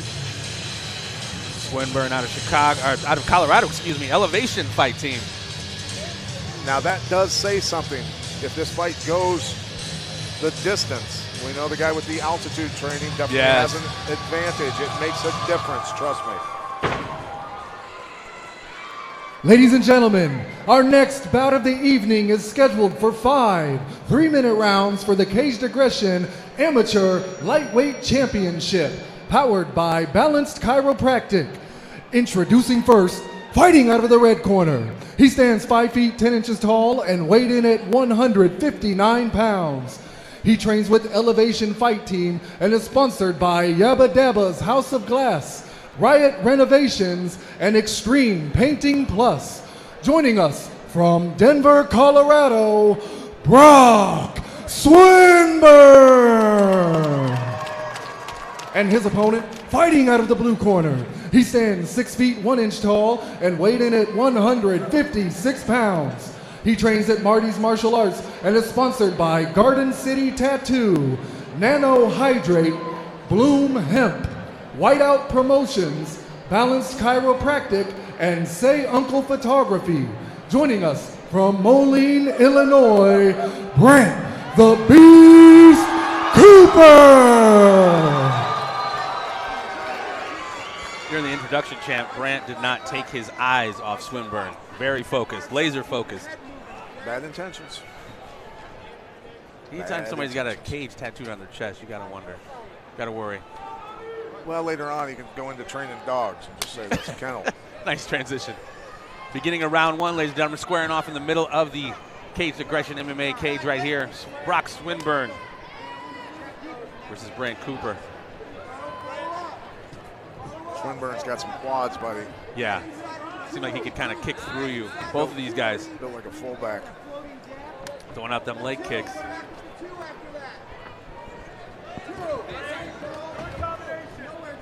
Swinburne in on a single.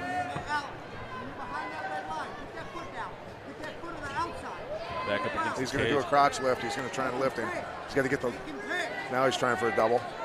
He locks those hands. It's pretty much a gimme. Ooh. Oh! On his back. Looks like Robbie Lawler versus Ben Askren there when he. Into a headlock here. Cooper got to know the escape for that. You got to get on your side of your body there. He's there he on is. his side. He heard you, champ. Never get finished there. Nice job climbing the legs up. Good job. Oh, he's got that headlock. I tell you what, he's got it under the chin. There's a lot of leverage there, brother.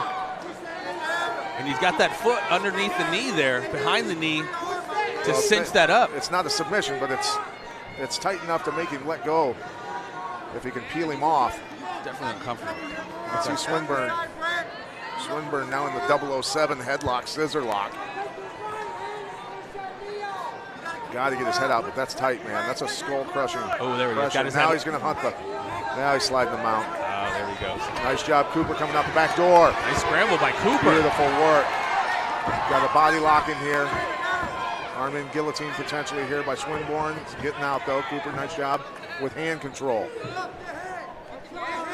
Locking up, looking to lock up a key lock there. You can't let him run the pipe on him here. He was fine before. If he would have kept wrist control, that double wouldn't have happened. So thanks. Somebody got a single, control a wrist. They can't switch up to the double, and they don't get you to the ground. They got to work a lot harder for it. Cooper, got to get up here. Got to get up here. Got a little less than a minute in this first round. Can't let Swinburne get those underhooks on him. Nice knees to the body. Switching off to the tie plum. Here comes a high knee. Boop. Trying to get it to the head. Needs to keep doing that. Needs to keep throwing the knees there. There. He goes throwing the knees. That knocked the wind out of him. He's done. Overshot. There he goes. On top with dominant position, hammering away. He is hurting. He's trying to suck for air right now. He's not even worried about getting hit in the head. Had that wind knocked out of him there and dropped him down. Solar plex shot. Referee keeping a close eye on this. He's not doing anything. Not doing anything. He's just balled up, taking abuse.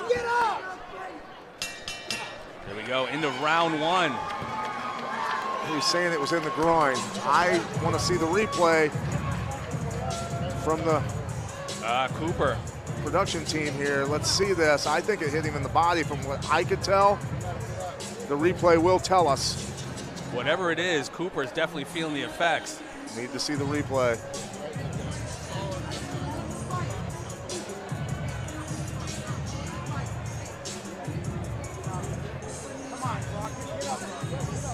Cooper definitely got hit with something. Love to see that replay to see if it was a flush shot in the jewels or not.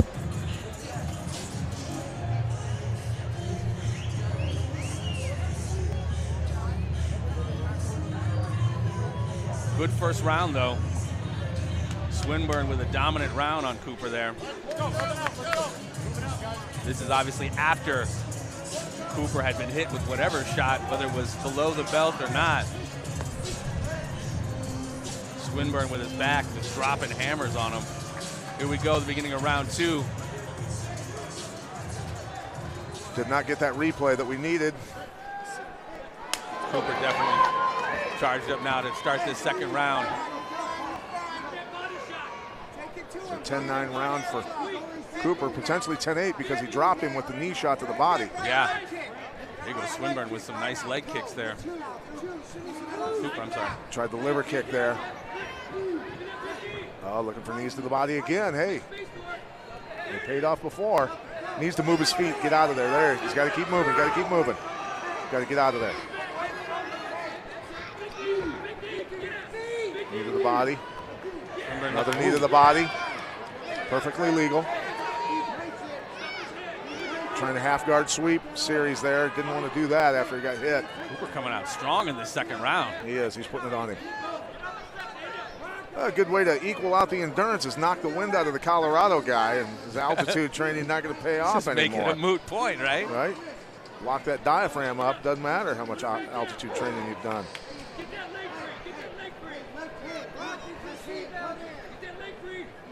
There, Cooper taking away that support arm. I'm surprised that Swinburne was going to lock up his head there. He didn't even have guard. There's a sweep. Now he's going to hit a leg lock, heel hook. Looks like it. Oh, in a great position, Swinburne, for a heel lock. He's just got to, he's got to push off. He's got to push off again and come up to his feet. He's got to come up to his feet. He can't mess around here. Get hand control. Don't let him get his leg back. Now he's got it deep. Now he's got a reverse heel hook. Tell you what, there he goes. He's out of it. Really testing the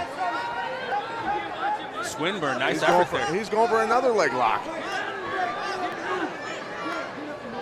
What's the defense of that champ is doing what he's doing right now? Just keep rolling? Well, I mean, to be honest with you, going for a leg lock from there instead of just staying on top and laying some leather down, I'm just going to say it. It's an amateur mistake. They are amateurs, so this is to be expected. But Cooper needs to get his foot loose and not give him back to him. There he goes. You listen to you, champ. Cooper with some hammers. Swinburne still going for that leg. Cooper laying the leather down. Swinburne is not giving up on that leg. I can't tell quite yet. How tired is Swinburne from that body shot in the first round, the knee to the solar plexus that put him down? And, you know, carrying around that muscle, we always know if the more muscle there, the more blood, the more oxygen is required to keep him moving. Bigger the machine, the bigger motor needed, right? Absolutely. 15 seconds left in the second round. Brock Swinburne, Grant Cooper.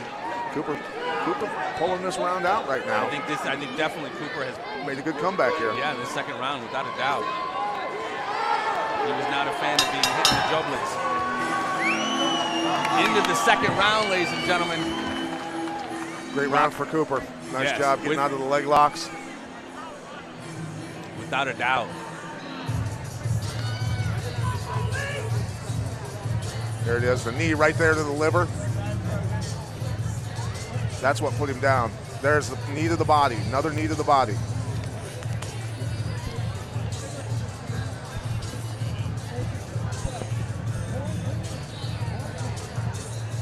The lovely ring girls ushering in round 3, champs.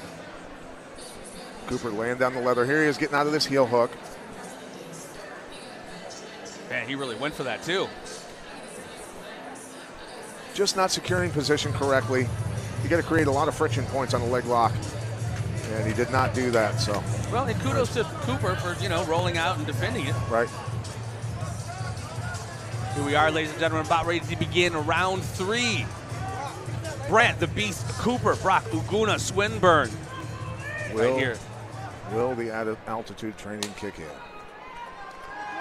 Right here, live from the RiverCenter, ladies and gentlemen. Cage Aggression MMA. Nice. Cooper landing an uppercut. Cooper opening up with a couple of effective left jabs. Again. Hopefully going to set him up for some nice combos here. Swinburne still seems like he's going for those shots to the legs, trying to take him down. Swinburne shooting sloppily.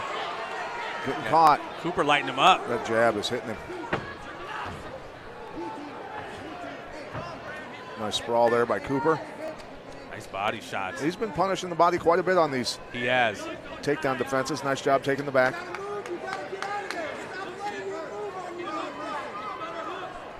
Nice shots from underneath there from Cooper.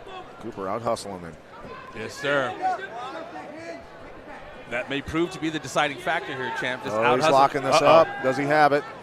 Got to stretch him out. You got him flattened out pretty nice. I can't see. Cooper pulls that back arm down. Now he's got his own hand behind his head to lock it up. I can't see if he's under the chin or not. There it is. Got it. Tap out right here. 1 minute, 55 seconds of the third round.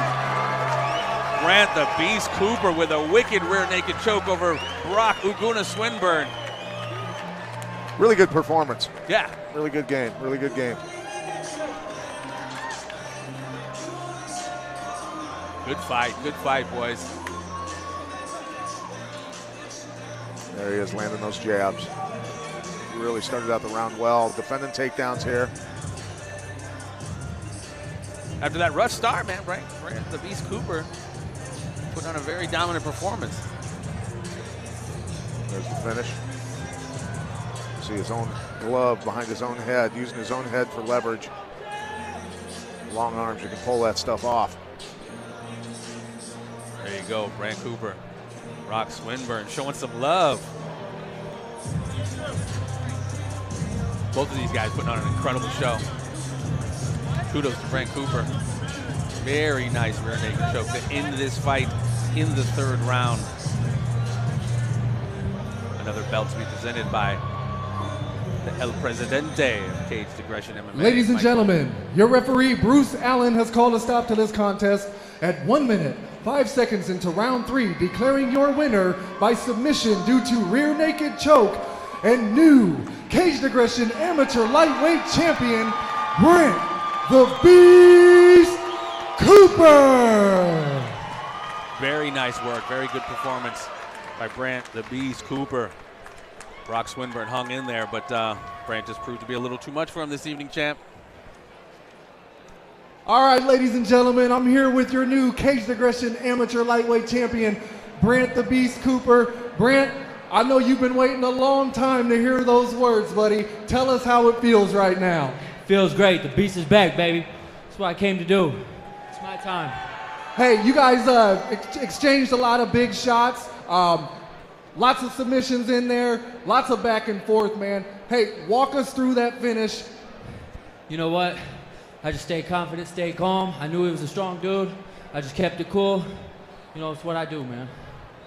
Well, look, I know you got a busy schedule ahead of you. I don't want to keep you from the celebration too long. Anyone you want to mention, anyone you want to thank before I let you get to it, Brant? Everybody, first and foremost, my family. I love them. They're very supportive. My baby girls. Both my baby girls are out here tonight. I do this for them. It's all for them, man. All my sponsors, my team, coaches, everybody. Well, look, we appreciate the performance you put in. Go ahead. Most importantly, I want to thank Mike Goodwin for giving me the shot, believing in me. Even though my time off, I came in, did what I told him I was going to do. Well, and obviously the time off did what it needed to do for your career. Definitely looking forward to your next trip back in the cage, Brant, and looking forward to seeing what's next as far as the career goes, sir. One more time, ladies and gentlemen, your new Caged Aggression Amateur Lightweight Champion, Brant Cooper. Yeah, boy, and new. Walking out with the gold. Don't stop. Bling, bling, it's a Brant Cooper thing tonight. So up next, we'll go into the pro section of the card, last 6 fights. Young lady out of Jackson, Michael John, Villalobos. Don't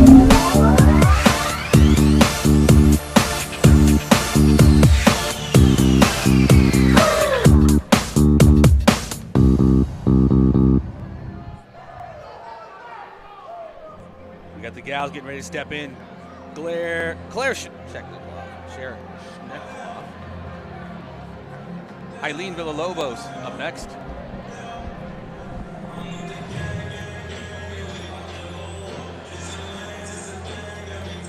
Very much so looking forward to this one. Eileen Villalobos is no joke, man. Training with Jackson Winklejohn.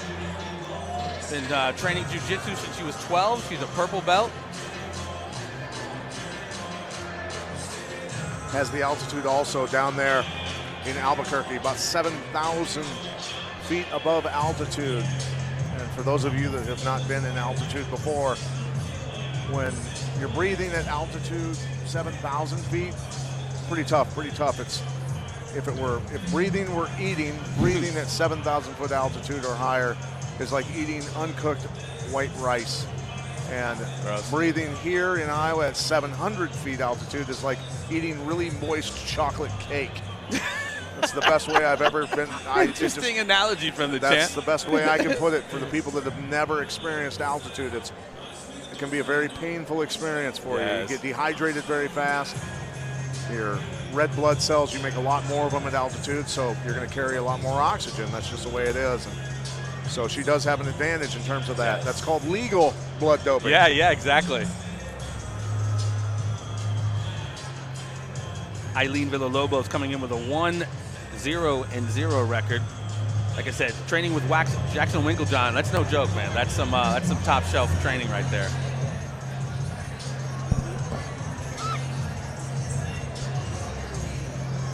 Stepping into the cage, Eileen Villalobos. Awaiting her opponent to enter the cage, Claire Schneckloth.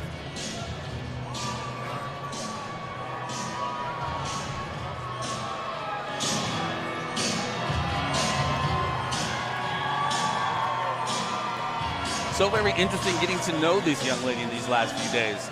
Quite the story. Had a near-death experience from a ATC accident. Been a bit of a daredevil, been climbing stuff her whole young life, and been climbing the Centennial Bridge, the arches of the Centennial Bridge. So she's got a very, very positive mindset, very positive attitude. Look, there was not a lot known about her opponent, Villalobos, but as days got closer, finding out she's a purple belt in jiu-jitsu, been training since she was 12 in jiu-jitsu, now learning kickboxing down there at Jackson Winklejohn's. She's a very formidable opponent for Claire Schneckloth. Claire Schneckloth in her corner, Drew McFedries. He and Robbie Lawler, Ruthless Robbie Lawler, the two hardest punchers I've ever been hit by. Yes, sir. Drew had a great run in the UFC, knocked out some big names, and ran into health problems. That's what really cut his. He would have been a world champ had he not got the colitis and everything else that he went through. But also Tim Hernandez, a guy that trained with us for a lot of years back then. So she's got some very good cornermen backing her up. Absolutely. Yeah, I remember you saying that when I first interviewed you back in the day. You said Drew was one of the heaviest hitters, and you've been in there with everybody. Drew, I tell you what, Drew would accidentally knock people out in sparring. I'd yell at him, and he'd go, "I didn't even try to hit him hard." That's scary. That's scary. Almost like you said about Robbie Lawler, a grazing punch from Robbie could put you out. Claire Schneckloth enters the cage with a great reception. Ladies and gentlemen, our next bout of the evening is scheduled for three-minute rounds in the Caged Aggression Amateur Women's Division, powered by Yabba Dabba's House of Glass. Introducing first, fighting out of the red corner. She stands 5 feet 7 inches tall and weighed in at 131 pounds. She trains at Jackson Wink MMA and is sponsored by Tortas Chacon and Bloom Hemp. Joining us from Albuquerque, New Mexico, Eileen La Reina de Mexico Villalobos. And her opponent, fighting out of the blue corner. She stands 5 feet 6 inches tall and weighed in at 124 pounds. She trains at Summit Training Center and is sponsored by Justin Ferris, MCCI, Rubies, D&K Products, Low Pies, Busted Barbell Fitness, Yabba Dabba's House of Glass, Twisted Mike's, Poorhouse, and Nelson Chiropractic. Joining us from Davenport, Iowa, Claire Schneckloth. Claire Schneckloth, clearly the crowd favorite tonight, champ. Going up against Eileen Villalobos. Claire Schneckloth, 29 years old. Eileen, 20 years old. Claire coming in with a record of 1-1-0. Eileen with 1-0. Touching up in the middle of the cage. Here we go.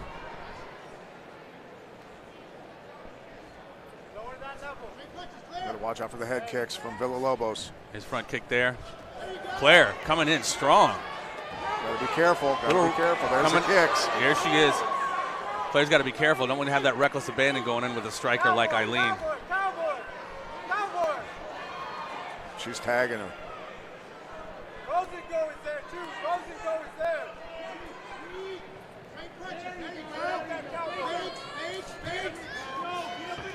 Eileen coming in with a barrage of punches on Claire. Big bombs. Both ladies throwing everything they Absolutely. got. Defense gone out the window a little bit. Villalobos getting the body lock. Got to be careful here. Claire trying to get that underhook. Try to switch that position up against the cage. Not quite yet. Eileen has her pressed up against the cage. Villalobos' corner telling her keep the head pressure, get your hip in.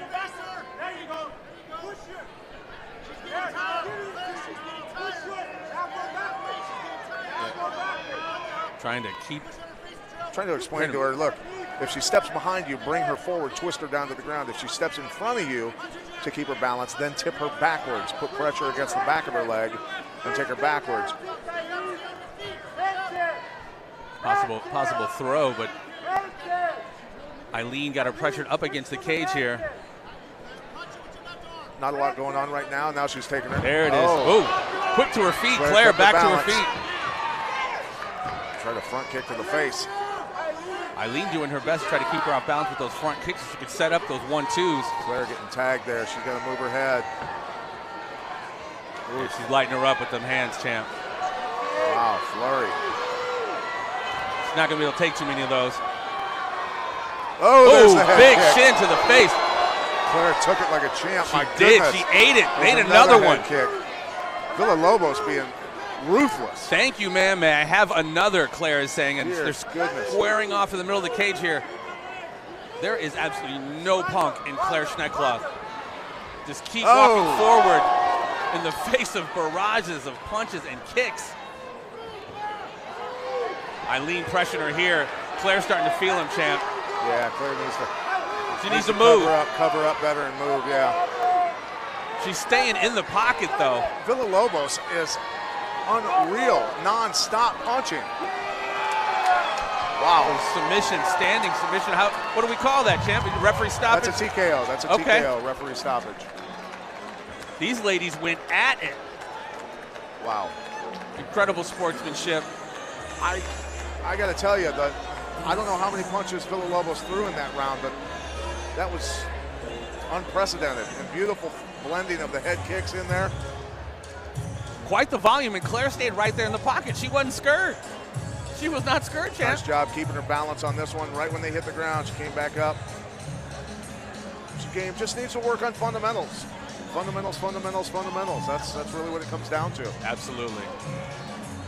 I mean, someone as seasoned as Eileen, I think Claire did a great job. Absolutely, yeah. Staying in the cut. I mean, those strikes were not looping and they were straight. I mean, I wish I could see a little bit more defense there, but Villalobos can box. Yeah. She's got a lot more experience than they led on to going into this fight, I can tell you that. Little sandbagging going on. But that's all right. Claire's going to learn a lot from this, from watching this. Without a doubt. She did not do terrible. I mean, that kind big shin to the face, and she ate it. She literally ate it and stayed in the cut. Talking to Eileen, we knew she was going to try to implement her strike game, and she did that very effectively. Yeah, as I said, blended her strikes well. Slipped those kicks in with her punches. And being able to keep those combinations so clean, that's a sign of somebody who's been in the game a little bit, right? Yeah. She hasn't been training since Christmas, let's put it that way. Ladies and gentlemen, your referee, Bruce Allen, has called a stop to this contest at 2 minutes, 42 seconds into round one, declaring your winner by TKO, Eileen, La Reina de Mexico, Villalobos. Eileen Villalobos, TKO in that first round. Great fight by these young ladies. It was. Well, the first pro bout is done. Come on over, Eileen. All right, here we are with your winner tonight, Eileen Villalobos. Eileen, you made the long trek out here from New Mexico to get your name out there and put on a show for the fans here at Caged Aggression. What's on your mind right now, ma'am? I just want to thank everybody here, the opportunity to, for me to get out here, my name. Sean White, Whiteout Promotions. Mike, he did an amazing job. He's an amazing promoter. And I want to thank everybody here for Davenport, Iowa for allowing me to fight here on this card. I wouldn't be here without you guys. Now, you and I had a chance to talk leading up to this bout, Know you're wanting to stay busy. You've got a lot of plans for the future, and I'm sure you made a lot of fans here tonight. What's up next for Eileen? I know you got a plan. I'll be fighting in my hometown January 11th at 125. We're taking a little bit of break so I can get my weight down perfectly fine without having to struggle. And just keep at it, back in fight camp, helping my teammates because they're also in fight camp, and most definitely working with my coach, Seth Beta. Well, very, very tough battle for you here tonight, and a very, very strong performance in your win. I want to congratulate you. We look forward to hopefully seeing you back in the caged aggression cage again. And ladies and gentlemen, let's hear it one more time for your winner, Eileen Villalobos. Dominant performance by Eileen Villalobos, ladies and gentlemen.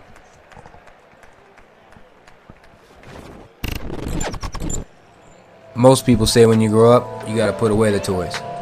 Here at McKey Automotive, we say they just get a whole lot bigger. Whether it's spicing up your daily driver or that full custom build of your dreams, we're here to make it happen.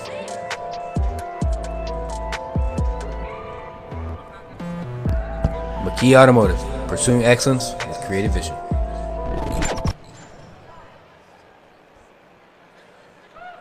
Another one, ladies and gentlemen, making their pro debut, Cody Burke, Billy Byrd.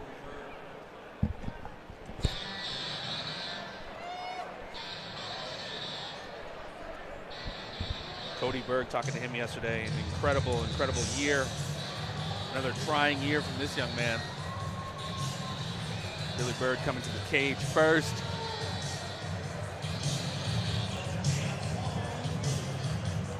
Billy Byrd last fight with a submission lost against Logan Hurley. He's been going through it the last several years too. Dad passed away not too long ago. Billy bringing in a kickboxing background, and another one of these individuals that said they are comfortable anywhere, whether it's up top or on the ground. He's comfortable and ready to do work. Well, I have a feeling both these guys would like to keep it standing. You know, Cody Burke, very good at Muay Thai. Spent some time in Thailand, fought in Thailand. So, you know, Cody has put some time in. But Billy Byrd, a scrapper, a guy that's going to get in there and go toe-to-toe. Has decent boxing. But he's got to watch out for the kicks. The low kicks from Cody Burke do a lot of damage. He's good at sliding those in. So Billy Byrd, will see. He may, after feeling some of the Muay Thai from Cody Burke, may look for takedowns. Quite possible. Be very honest with you. Billy Byrd coming in, been in the game for a hot minute, 42 years old. Going up against a 26-year-old Cody Burke. We'll see if that youth plays a role in this fight here. Be weird to fight somebody that could be your son.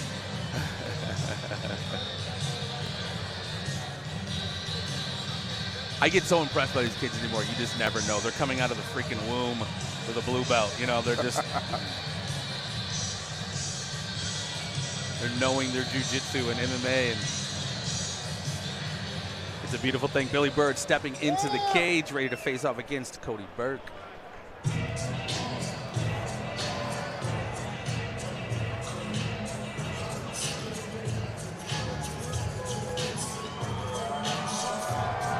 Cody Burke making his way to the cage. Last fight was a submission loss via armbar by Brandon Sagraves. And I'm telling you what, man, the guy is he's a badass, dude. Not too long ago, he was stabbed 3 times, hospitalized for 5 days, lost his mom in March. He's been through it here these last few months. Again, we're going to see how much mettle this young man has as he bounces back from such huge adversity. We see the scars right there from some of his wounds. Yeah, there's his twin brother there with him. Both those guys teaching Muay Thai down at the Summit Training Center. And I watched them teach a little bit the other day when I went down. I just wanted to go down and observe and see how everybody was doing down there. They do a great job. They know their Muay Thai. They really do, and put on a real good class. And, you know, those guys showed up at my gym when they were teenagers out of the blue. Wow. And got in and sparred with some of my pros. And I tell you what, they really are tough kids. You know, and I remember thinking, you're too young. I don't want you in here. You don't need to be sparring with, you know, the Jens Pulvers and guys like that. And they're like, no. But, you know, I had to kind of call the dogs out at that time. But look, they're now 26 years old. They're men. Yeah. And they have, trust me, earned they've earned their right to be here. They're tough guys. Without a doubt. Cody Burke, another individual, very impressive how dedicated he is to his craft of being a martial artist. Again, man, you lose your mom, you get stabbed. So many of these things could be a reason for most normal people to wave the white flag. But he's in it to win it, ladies and gentlemen. Cody Burke about ready to go head-to-head with my man Billy Byrd. Some people have that mentality. Put more obstacles in their way, it makes them fight harder, makes them get through it harder, makes them more determined. Like my man Frederick Douglass said, without struggle, there is no progress. Both guys making their pro debut, obviously. Byrd quite a bit older, 1 inch difference to Byrd and equal in weight. And one has a skull tattoo. Ladies and gentlemen, our next bout of the evening is scheduled for 3 5-minute rounds in the Caged Aggression Professional Flyweight Division, powered by the Barrel House. Introducing first, fighting out of the red corner. He stands 5 feet 7 inches tall and weighed in at 124 pounds. He trains at Frontline MMA and Nick Jackson Judo, and he's sponsored by Just Heart Apparel, Busted Barbell Fitness, No Joke Mixed Martial Arts, Elite Fitness and Nutrition, and Spartan's Drug. Joining us from Coburn, Virginia, Billy Byrd. And his opponent, fighting out of the blue corner. He stands 5 feet 6 inches tall and weighed in at 125 pounds. He trains at Summit Training Center and is sponsored by the Corner Grill, Lackey's Tree Service, and the New Style Barber Shop. Joining us from Davenport, Iowa, Cody Byrd. Introductions being made by our ring announcer Jason Vargas, and here we are about ready to get into first round here. Cody Burke versus Billy Byrd in both of their pro debuts.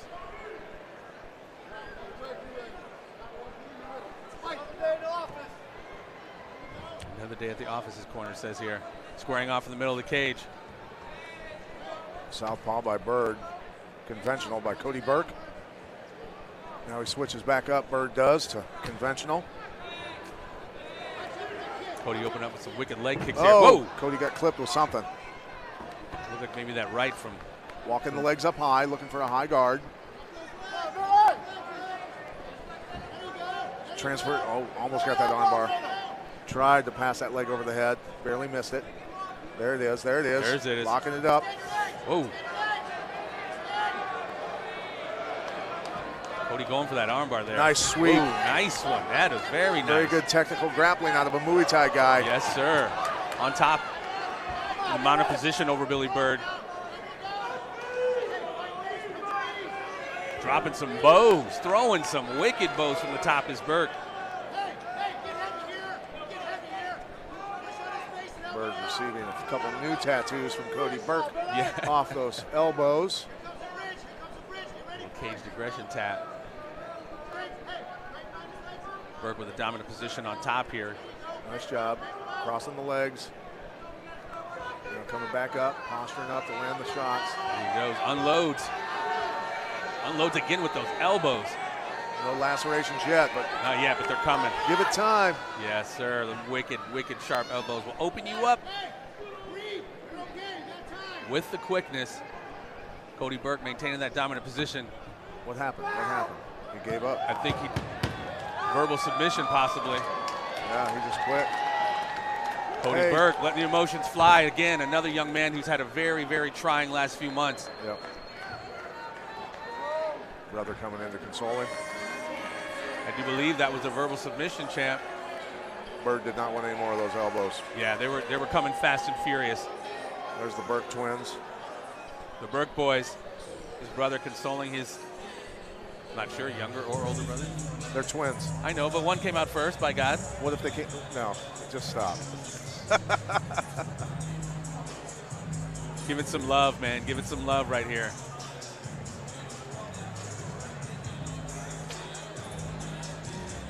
Good for these guys. I don't know what it is, champ. I just love seeing that sportsmanship shown at the end of a fight, man. A little respect there. Absolutely. That's what martial there arts he is all just about. Getting up off him after the verbal submission, walking away. Good for him. Good for him. Young man's had a very, very tough last several months. Good to see him pick up the W.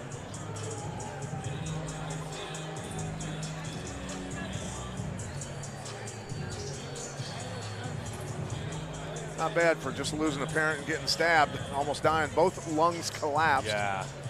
Basically died in the hospital.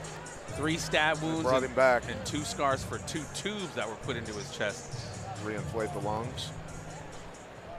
Ladies and gentlemen, your referee, Josh Stewart, has called a stop to this contest at 1 minute, 42 seconds into round 1, declaring your winner by verbal submission, Cody Byrd. Kudos to Cody Burke, showing off them scars. I ain't no punk, ladies and gentlemen, is what Cody Burke's saying. The guy's very, very impressive performance here. Showing that respect to Billy Byrd. Cody Burke, definitely a young man we want to keep our eye out for, champ. Real good technique on the ground, and he does have good Muay Thai skills, so. All right, here we are with your winner, Cody Burke. Cody Burke, so many places for us to start as far as this conversation goes. This is as good a spot as any, man. This was a big matchup for you in so many ways. Not only was this your professional debut, but when it comes down to battle tested, that word fits nobody else in this building better than you. What's going on in your mind right now? What's this win mean to you right now, Cody? Man, thank you guys so much. So many people said I shouldn't fight. I should back out. I should quit. And I'm not a quitter. I lost my mom. I got stabbed. I fucking popped my knee this week. I've had so many reasons to give up. And I won't quit. I never quit. I won't do it. I'm becoming a man in here. I live on my own now. My girlfriend helps me so much. And I love her so. Man, thank you guys. Thank you so much. No, Cody, thank you for allowing us to be a part of this journey. Go ahead. Thank you to Timmy. Tim has pushed me every fucking day. When I say it hurts, he tells me it doesn't. Every fucking day, Summit is there for me. They have my back. I've been up early. Every fucking morning, I wake up at 7 o'clock to make it to the gym. And this is what we do. I'm trying to build a life for myself. This money tonight meant everything. Because now I can pay my fucking bills that I've been struggling so bad for. That I've been fucking putting everything aside for this. I fucking put everything aside for this, and I wake up every day committed. Well, you definitely started things out on the right foot as far as your professional debut goes, Cody. A very, very emotional win and very, very hard deserved. Let's hear it one more time for your winner, ladies and gentlemen, Cody Burke. Very humble young man. Very happy for him, man, to pick up that win in lieu of his recent hardships. Probably just motivated a few people. Absolutely. Also.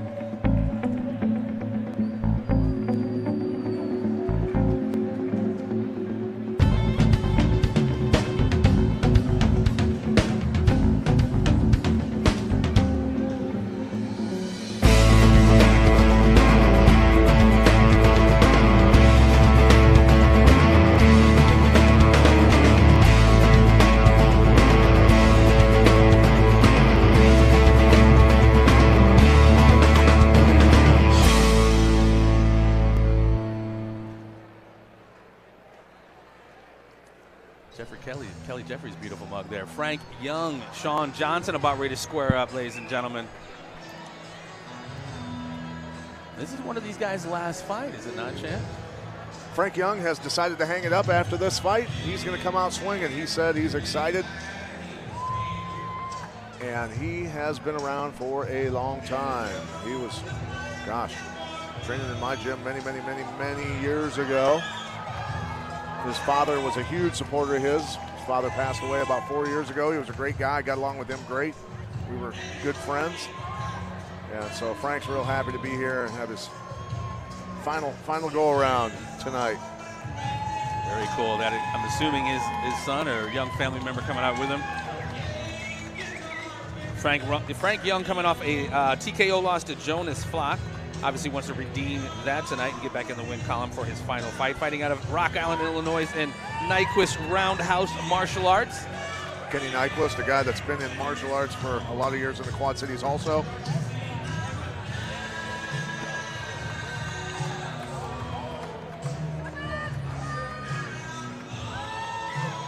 Frank Young, 35 years of age, coming in at 5'7".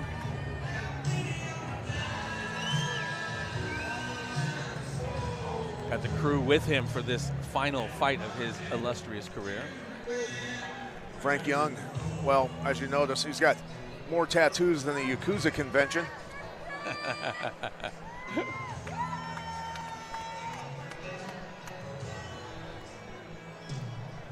Looking forward to this. Obviously an established and veteran fighter. Be anxious to see his energy coming out in his last fight of his career. Being a veteran, I'm sure he's not going to come out and do anything too reckless, too silly. Frank's always been a good striker. That's where he prefers to be.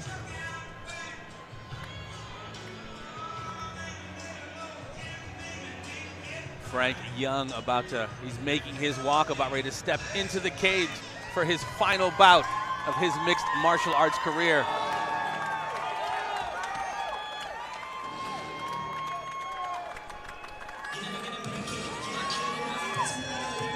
Making his way now, 30-year-old Sean Johnson, 5'8", weighing in 143.6 pounds. His last fight was a loss via triangle choke to Keegan Whitbeck.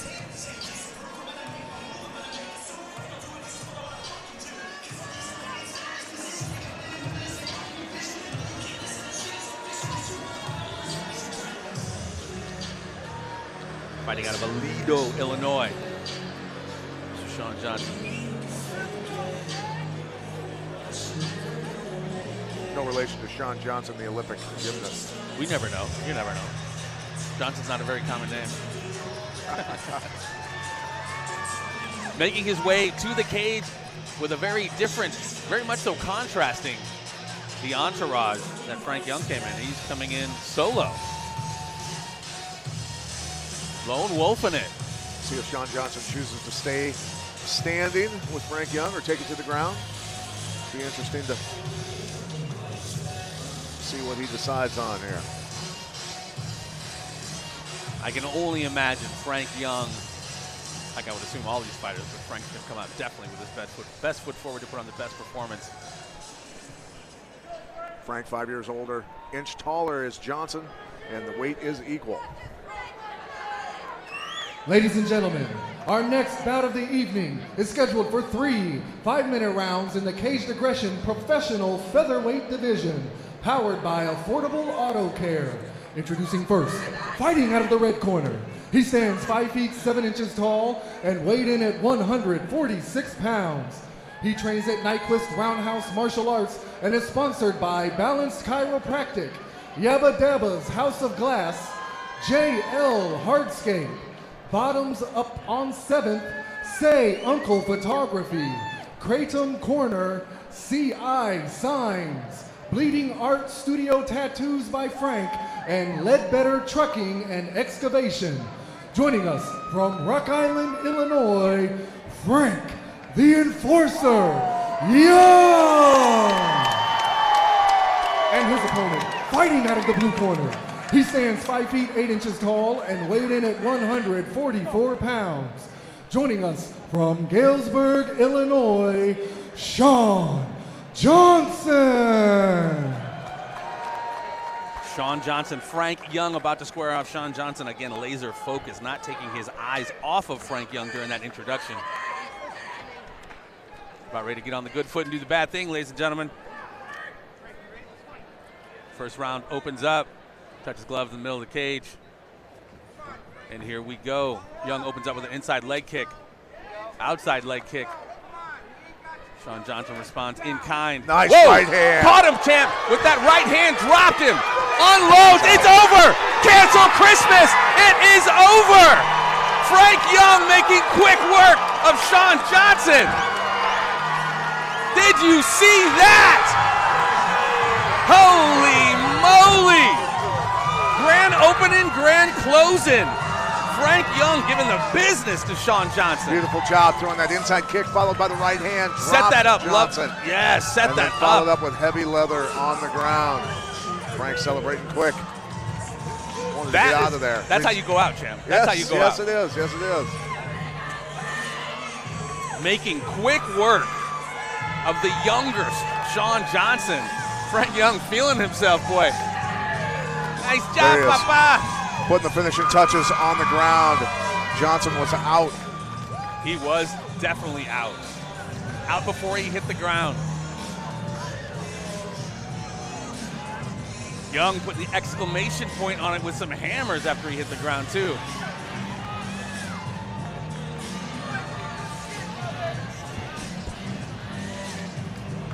Doctor's coming in, obviously checking to make sure Mr. Shawn Johnson's all right. Wow, powerful, dominant performance by Frank Young. What a way to go out. Johnson getting checked out by the doctor here, making sure he's all right. Those are some wicked shots, man. This is where they ask, what's your name? Where are you at? Who's president? And when you say Lyndon Johnson, we got a problem. Yes, yes.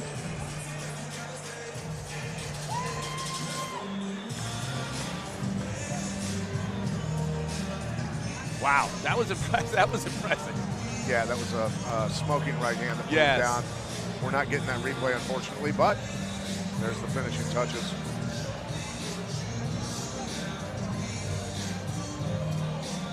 All right, we're ready for the announcement.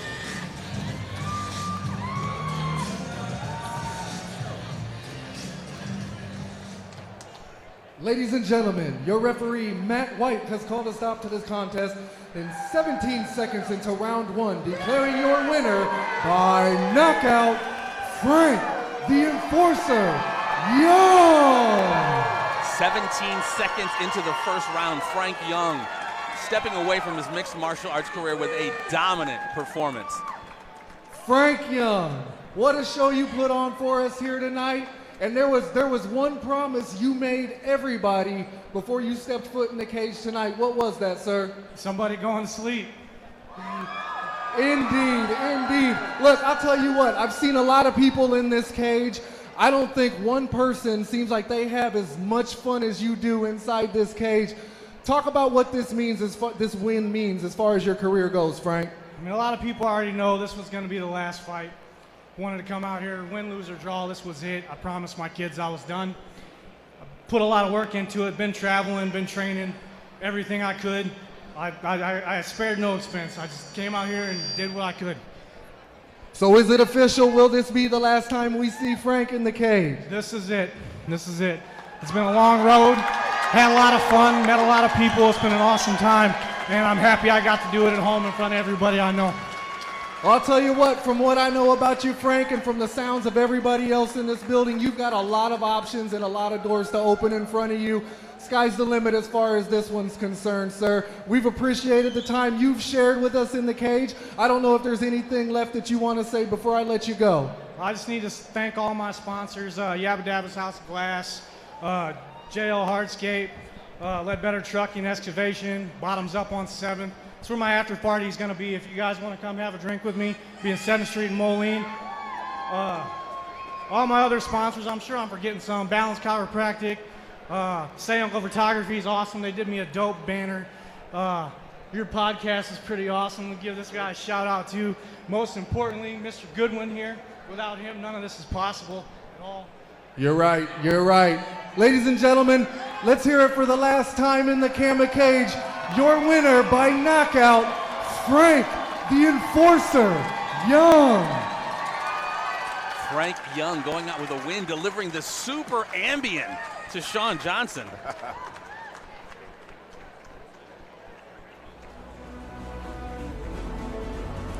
Definitely one I'm looking forward to hearing. Clint Anderson, I'm from Rock Island, Illinois, and I train at Summit Training Center and Nyquist Roundhouse Martial Arts. 9 years ago, yeah, we fought. He's a heavy-handed dude, very athletic, quick, closes the distance quick. I came out, we exchanged, I think, a couple times, secured the takedown, tried to get the mount. When I got the mount, he reversed me. He picked me up and slammed me. He landed 2 shots, and the ref called it. It's 9 years later, so when I get my triangle in, it's a lot different. My name is Mackenzie Jackson. I'm from Davenport, Iowa. They call me the Ghetto Gorilla. I've been fighting for about 18, 19 years. Go into this fight, I'm going to do whatever I want. I'm going to take him down when I want. When it comes to the fight, he's probably going to come out and do the same thing he did. If you come back in this fight 9 years later with the same game plan, I don't think things are going to end the same way. You wanted a fight, you get in a fight. How it went down 9 years ago, I'm going to change that. I'm going to erase that. And I'm going to make things right on November 2nd.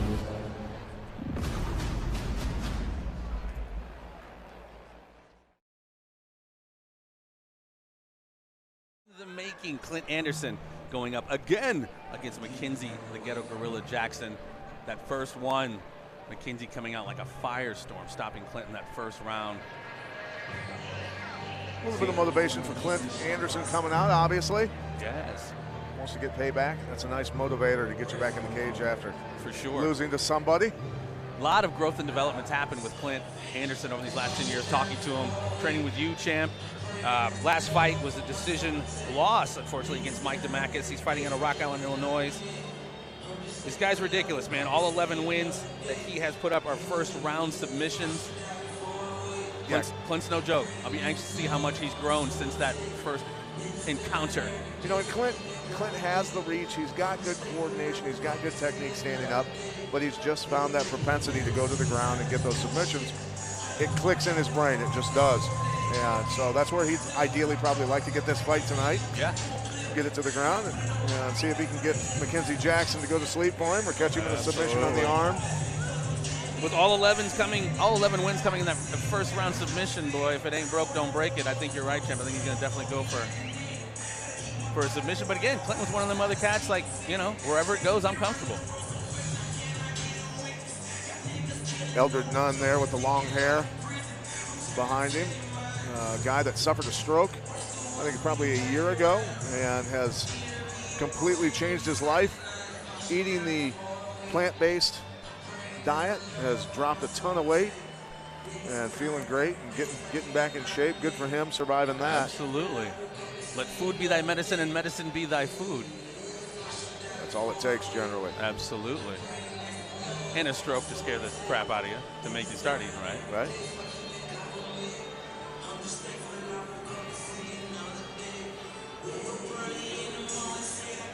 Again, so very stoked to see how much he has evolved over these last 10 years. I mean, 10 years, that's a lot of time to develop. Yeah, and he and his brother are always real good friends with Drew McFedries. Drew worked with them a lot on their striking. And he's got a lot of experience. He's been in this game for quite a long time. Absolutely. Coming in with an 11-7-0 record. Like I said, all 11 of those wins coming by submission in the first round, no less. Right. There's his brother with the blue ball cap on behind him. Rocking that Davenport Central.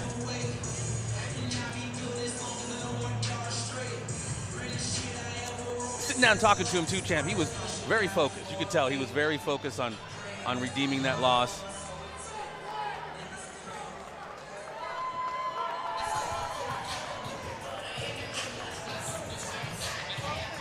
Making his way to the cage now, McKenzie Jackson, the Ghetto Gorilla. Is that politically correct, champ? Ghetto Gorilla? Look, he gave himself the ring name, right? I guess. He's cool with it.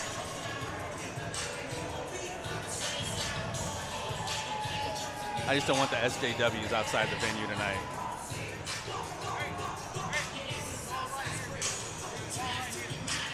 McKenzie Jackson coming off a 5-fight losing streak. Last fight losing via guillotine choke to Turian Boges.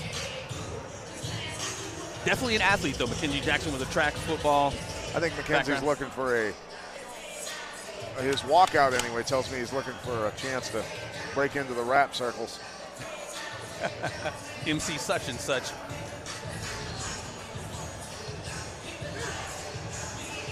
You know McKenzie's going to come out with heavy leather. Clint Anderson has to survive that initial barrage. Come out of it unscathed, hopefully, and be able to try and lock on a submission. McKenzie wants to get this done quickly.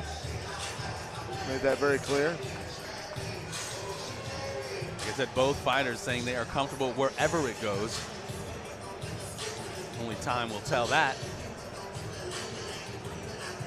Clint Anderson, 38 years old. McKenzie Jackson, 29. Now, I remember Laverne Clark trained with us. McKenzie reminds me of him because of the way he fights. Laverne Clark obviously was a two-time state runner-up in Illinois. Was also a very, very accomplished boxer for Peñas, and he trained with us a lot, fought in the UFC. And every submission escape for Laverne Clark was punch you in the face. And that's what McKenzie did to win his fight last time against Clint. So.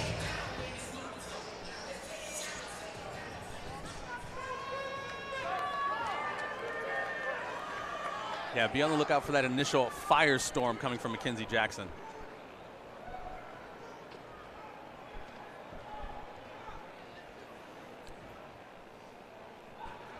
Ladies and gentlemen, our next bout of the evening is scheduled for 3 5-minute rounds in the Caged Aggression Professional Super Lightweight Division, powered by Lynch Heating and Plumbing.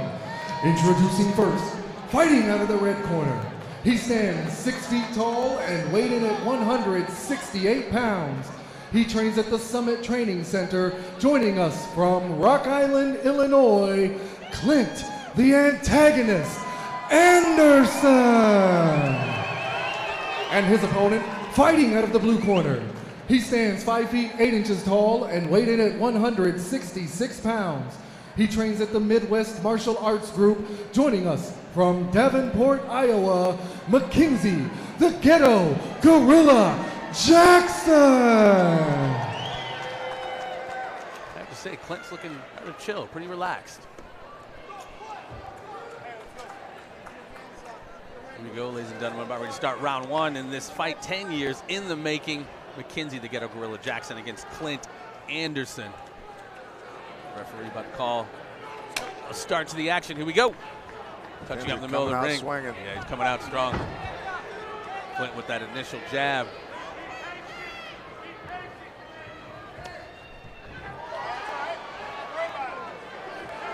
Clint Anderson dropping. McKenzie says, get up. Got a little WWE to him, doesn't he? I love it. I love it.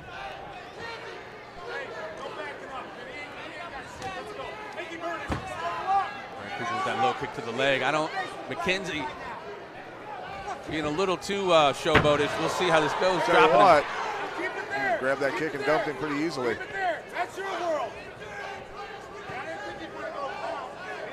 McKenzie letting him up. Or, I'm sorry, Clint letting him up. Squaring off in the middle of the cage here. Yeah, Clint's got the reach. He needs to snap that jab. Yeah, I'd like to see him work that to his advantage. Nice right leg kick to McKenzie's leg. And McKenzie's looking to unload some power shots.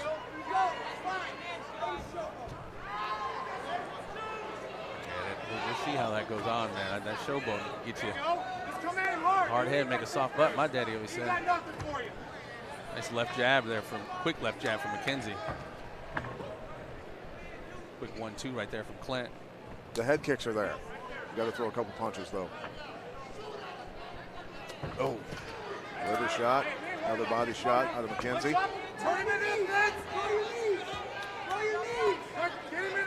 Tied up right there in the middle of the cage. Clint pushing McKenzie up against the cage there. Oh, nice reversal of position. Beautiful duck under. Into the mounted position. Clint better push off that cage and try and roll through. There. Clint Anderson's brother is quite animated over here on our side of the cage. He definitely is. Definitely supporting Clint's his brother. got to get out of this mount because those bombs from They're coming. McKenzie. They're coming. Ooh, dropping some serious elbows.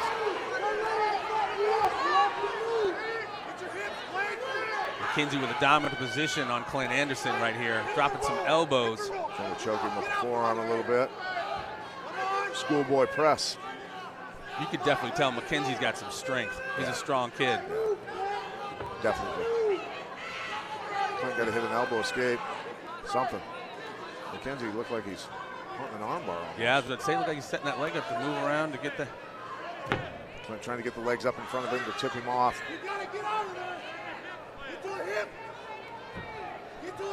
Got to push on the knee, slide that leg out there, at least get back to half guard. Get your butt against the wall. There you go. There you go. Get up now. Boy, you're fine. Clint trying to wiggle his way out of this situation. Looks like a beginning of a hematoma right there on Clint's head from them elbows. Oh, it's a hematoma. It's coming. Trying to go for a leg lock if he can get that leg wrapped around that leg. Trying to get it on his hip. McKenzie dropping some bombs there. Got to change the angle of his body, though, to get that foot on the hip when he was doing that. Isn't it tough, champ, when you're up against a cage like that to implement any kind of technique? Not necessarily. I mean, he's got to turn on his side. He's got to get his shin bone against McKenzie's waist. Now he's got his arm over the top of the head, which is not a good place to be. He needs an underhook on that far side underneath that arm. McKenzie set up in that half guard there. Clint looking for the neck here if he can get the guard. Well, back to his feet. Yeah, McKenzie letting him up, not liking what he was feeling.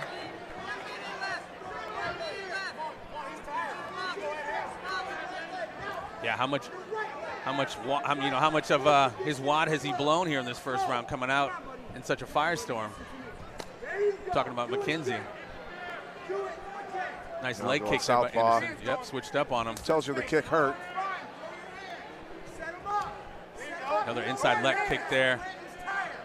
Softening up that tibial nerve.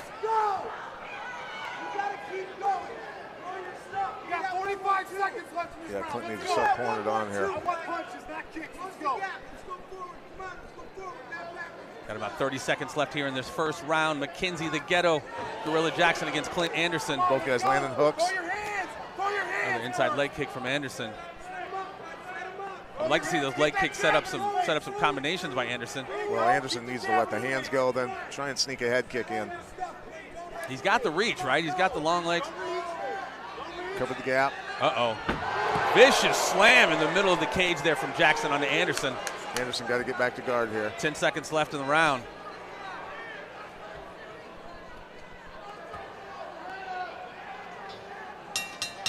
McKenzie Jackson, I would guess, won that round 10-9. Nice little back and forth, though. Yeah. Out of the first round, that's a big thing. Surviving the storm initially for Clint. Yeah, because see what kind of gas tank McKenzie has. We will definitely see. There's the slam. It's got to be a bit of a moral victory, right? You know, Anderson getting out of that first round when last time it was such a dominant stoppage by McKenzie in that first round. Most definitely, most definitely. He did land quite a few low kicks.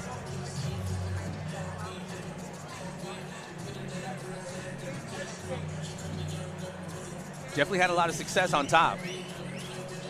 Did McKenzie.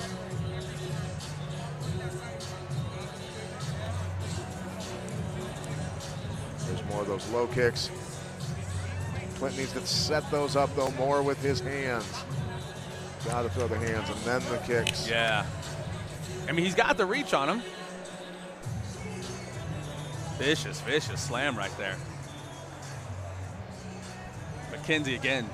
Strong. Slightly. Strong young man. Slightly. About ready to start off round two, ladies and gentlemen. McKenzie Jackson, Clint Anderson right here in the middle of the cage, live at the RiverCenter. Caged aggression, 26 battle tested. I've got Jackson up. First round, 10-9. There's the head kick. Ooh, loaded up with that vicious left hook. Telegraphed it.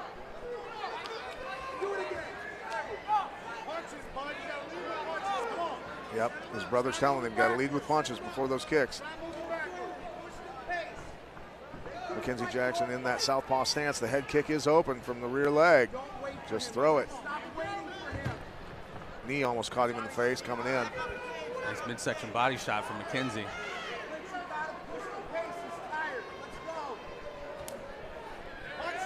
Clint's corner thinking McKenzie is gassing out a little bit. There you go, Clint walking him down and pushing him up against the cage. Body kick, wrong side though. If you're going to body kick somebody, kick him in the liver. That's the right side of the rib cage. Oh, still delivering some heat. There's a knee to the face. Another knee to the face. Got to follow up. McKenzie with some heat on those hooks. McKenzie walking him down. Anderson walking backwards. Don't just sit there and tee off on you. Let's go. Jab, jab, let's go. Squaring off in the middle of the cage here. There was a right hand landed after that jab to the body. I have to say, McKenzie's still looking fresh in round two here. Everything he throws is a fight ending, right? You know, in his head anyway. Bad intentions. Yeah. There you go, more, keep going. That's where the knees need to follow up. Trying to get a takedown here.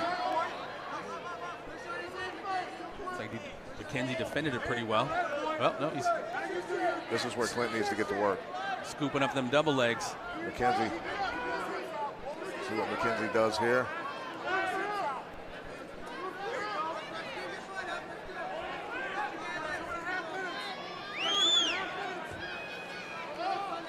2.5 minutes here in the second round.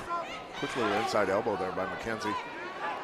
Grapevine on the legs of Anderson. To avoid that, you gotta sit on your heels so they can't fit their feet in there. See how he's grapevining his legs again? Yes, yes. Takes your base away so you can't posture up and punch well. Try to pass, yes, his brother's saying the same thing. Get the half guard at least. McKenzie pushing off with those feet on the hips. Whoa! Looks like Clint's trying to invite him to the Both ground. guys slipping. Slip, yeah.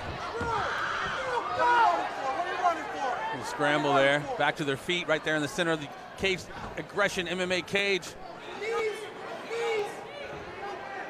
Hey, let's go, do it. Give me a trip. Get that underhook. That was just muscle. Another takedown. Yeah, that kid is just strong as all get out. Just muscling Clint Anderson to the ground. Into your guard and circle your head off the cage. Hoisted him with one arm and dumped him. That's freak strength, man. It is. Scary. It A is. little spooky. A little spooky. I don't know what he's eating, but I want some. Super KO. 1 minute and 30 seconds left of the second round right here. Clint Anderson versus McKenzie. The Ghetto Gorilla Jackson right here at Caged Aggression MMA. Live from the RiverCenter.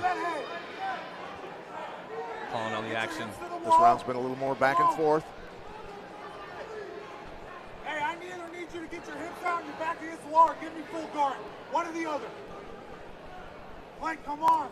I need one or the other, bud. Clint's brother rather vocal in his instruction here. Out. Your left side, you got him out. We got a third commentator here for this fight. He's telling him the truth, though. He knows what he's talking about. Absolutely. Key lock. Right Trying to lock up a key lock. Anderson got him locked down in that half guard. Keep that there. Keep your back on the ground. Got that arm trapped so he can beat on his rib cage. You got 43 seconds. Clint finally trying to get his knee in the way. McKenzie finding that dominant position, having some success with it. Currently in the half guard of Anderson. 30 seconds left in the round. Gotta watch the back of the head there. Come on. There you go. Now, hey, I need your back against the wall. Get your back against the wall. Get your hips out and back against the wall. About 15 seconds left. McKenzie firing away at the midsection. Referee calling a stop to the action. Standing him up. Not sure why he did that because he was working in position. Keep his hands, keep protected at all times, I have to say. Clint Anderson taking exception right there at the end after being separated, catching a few shots from McKenzie. 2 rounds to nothing. McKenzie Jackson in my book right now. A little action from that round. McKenzie, you can see him loading up. Yeah. Trying to throw an uppercut from Tennessee. If you land it, it's going to hurt, but it's pretty easy to see it coming.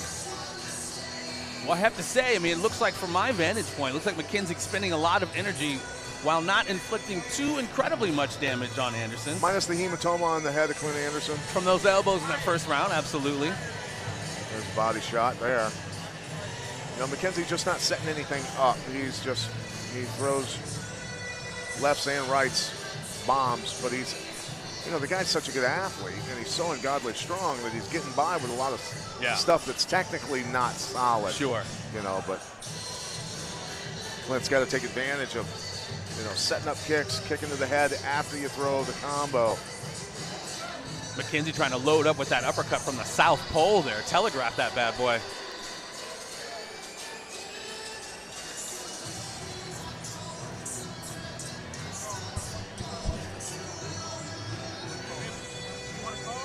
Clint Anderson, McKenzie Jackson about ready to step out for round 3. Whoa, there's a call. The fight has been called. McKenzie Jackson via verbal submission, I am assuming. No. In between rounds. No, Clint's out. Clint's out. Referee has stopped the fight. What do we call that? Technical teach? What do we call that? Yeah, TKO. They quit on the stool, basically. Now they're getting into it here. Don't need that. Don't need that.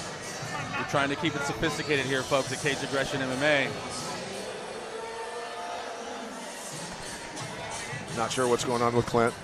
Yeah, I didn't quite catch what exactly was the impetus to calling an end to the action from his corner. Being escorted out of the ring by his brother, out of the cage, rather. I think he's just, I don't know whether he got a concussion or unable to continue. Clint Anderson calling a stop, his corner calling a stop to the action. McKenzie, the Ghetto Gorilla Jackson, picking up the W 10 years later.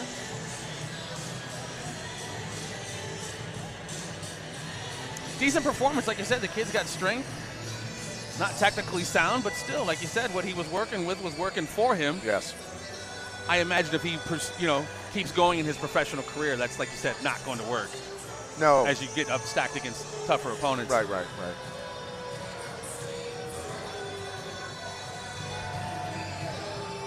Going up to our ring announcer for the...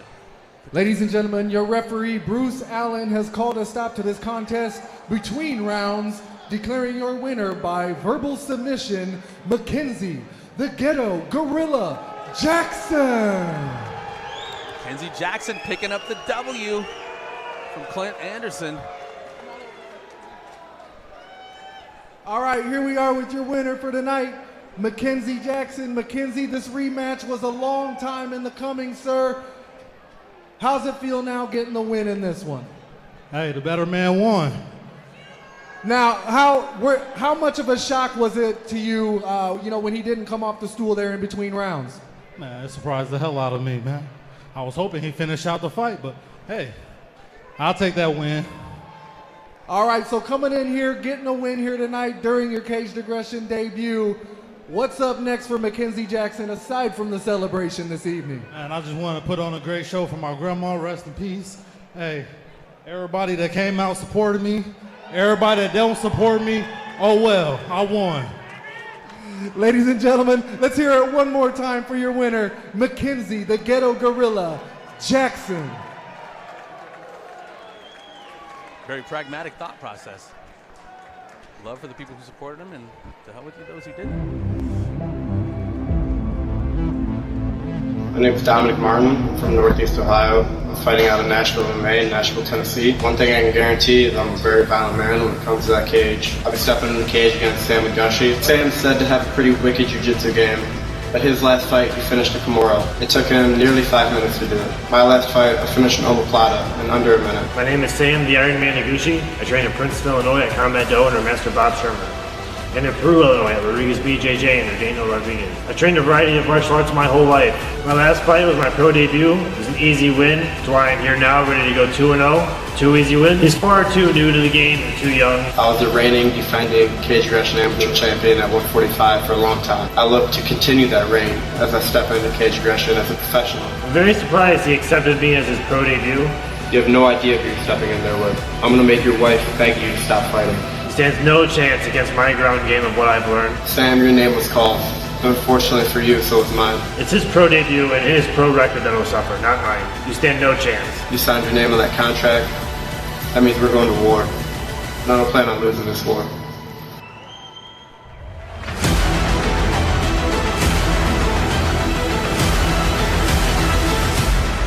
Setting up for our co-main event of the evening, Sam Iguchi versus Dominic the Heat Martin. Going to be an interesting matchup here, buddy. Without a doubt, without a doubt. Talking to those guys yesterday, both of them, again, ready for whatever. No chance coming out to that WWE business. Little Sam Iguchi, wow, this guy, 31 years old, 5'10", weighing in at 146 pounds. Last fight, submission win over Jay Manglis. This guy's great on the ground, and like you said, trained Muay Thai. He's ready for whatever. He's very dangerous on the ground. He really is. He's slick. Good chain grappling, going from one submission to the next, to the next, to the next. He understands how that tree of submission works, where it branches off into all different types of submissions, depending on how your opponent defends things and where they're headed to. And by feel, spent enough years doing it, you can cut him off at the pass and catch him moving into another submission, and that's what he's so good at. Clearly has a solid team, being escorted to the ring by a gentleman who's participating in the main event of the evening, Michael Schiff. And also the gentleman with gray hair, Bob Shermer, fought in the first Battle of the Masters, which was my first no-holds-barred tournament in Chicago, south side of Chicago. Wow. Talk about a crazy, he's a tough guy. Bobby Shermer's a real tough guy. Coming full circle once again, baby. It's the theme of the night. Combat Doe. Combat Doe.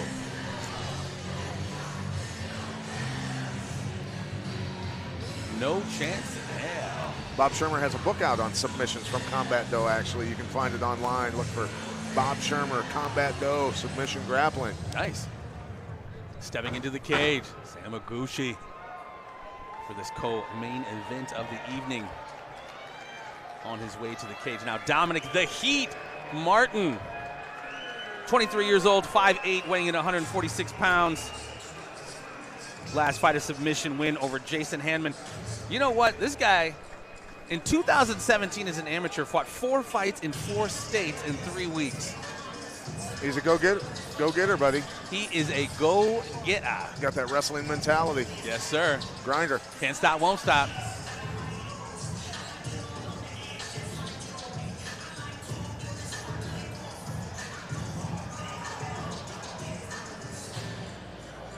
Dominic the Heat Martin about to make his way down the aisle and into the cage. He's down in Tennessee training with Luke Sanders, Michael Chandler, a lot of the guys down there.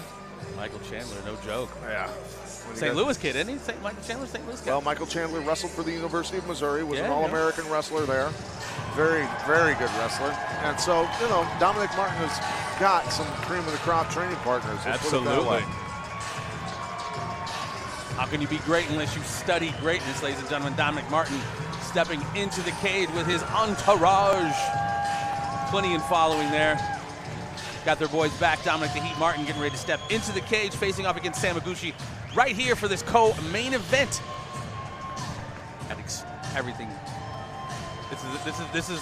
I'm so looking forward to this one, champ. Really excited for this one.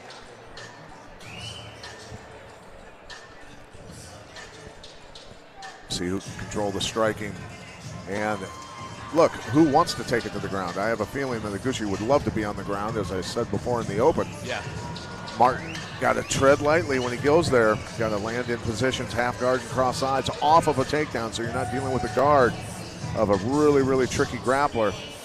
Iguchi very tricky off his back, so you know that's something that you want to practice. Be able to hit those takedowns and land in advantageous positions to inflict damage on your opponent.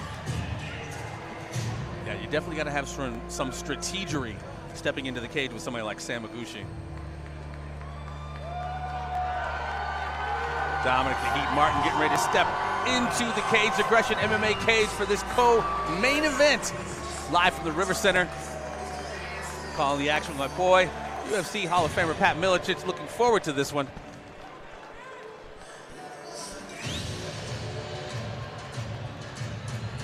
Dominic Martin getting those final preparations before he gets ready to do battle.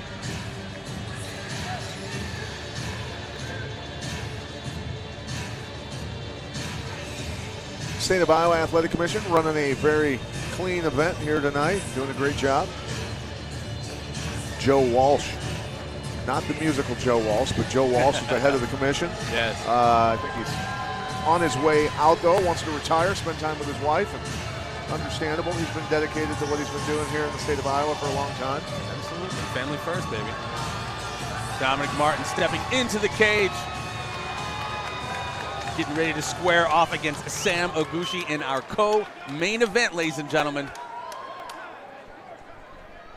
Let's go to Jason Vargas for the introductions. Ladies and gentlemen, this is our co-main event of the evening, scheduled for 3 5-minute rounds in the Caged Aggression Professional Featherweight Division, powered by La Quinta Inns and Suites. Introducing first, fighting out of the red corner. He stands 5 feet 10 inches tall and weighed in at 146 pounds. He trains at Combat Doe, joining us from Piscataway, Iowa, Sam, the Iron Man Iguchi. And his opponent, fighting out of the blue corner.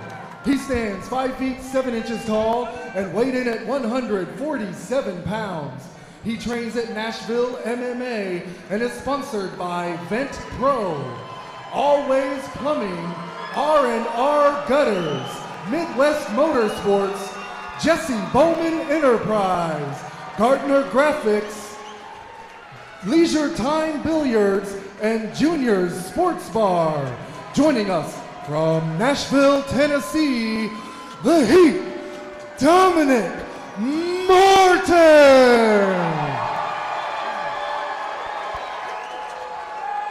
Crowd showing some love for Dominic the Heat as we get ready to square off right here for our co-main event, ladies and gentlemen. Crowd's getting wound up is what they're doing. Yes, sir. They know this is going to be a pretty intense fight. Going to be a banger. Dominic Martin coming out in southpaw stance. Sam Iguchi, conventional. Oh, good kick. Very quick release on that. Inside leg kick from Dominic. Wow. He got some power, buddy. Loading up. Holy cow. Dominic is not anytime. Grabs him, champ. Unleashes on Iguchi. Got to pay attention to Iguchi's takedown attempt. Wow. Fist of fury. Nice job trying to take his back. Got to be careful. Dominic here. is not playing. Holy cow, buddy. Does he have his chin? Dominic is not messing around, champ. This kid is a tornado so far. Trying to lock it up, Got to go gable grip here. Iguchi controlling that wrist. Going to switch up to gable grip. Just doesn't want to burn his arms out yet. Iguchi's trying to survive this choke. And as a good grounds guy, I'm sure Iguchi has some good defense for some of this. Grabbing his glove, he was getting mad. Now he's trying to go gable grip.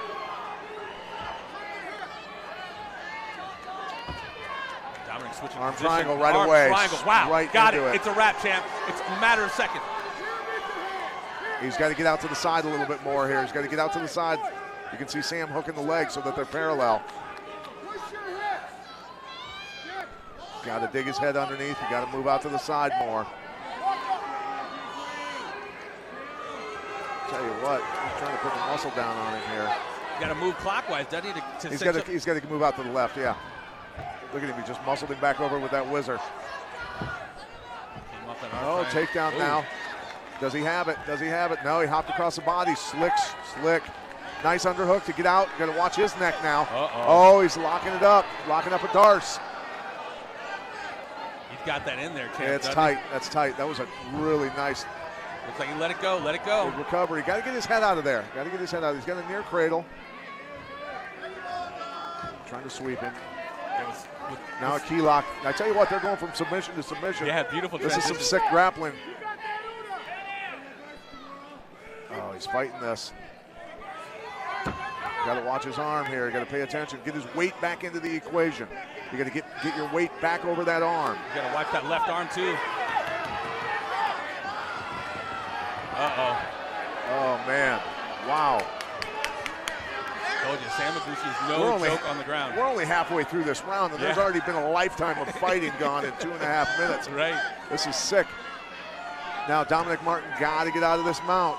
Sam, good job of surviving the initial onslaught and coming back on Dominic Martin. These are two very skilled guys.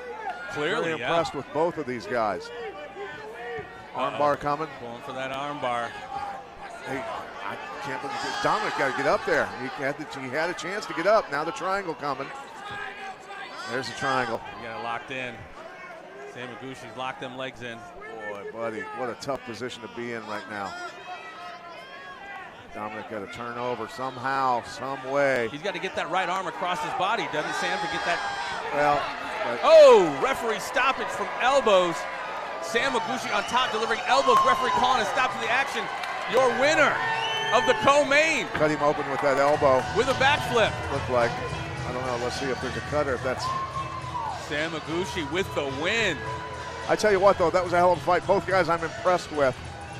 A few mistakes made here and there in the chaos, but both guys very, very tough. Very tough. Well, in my silly self calling Look at this punch land here. Boom, right on the chin. Dropped him.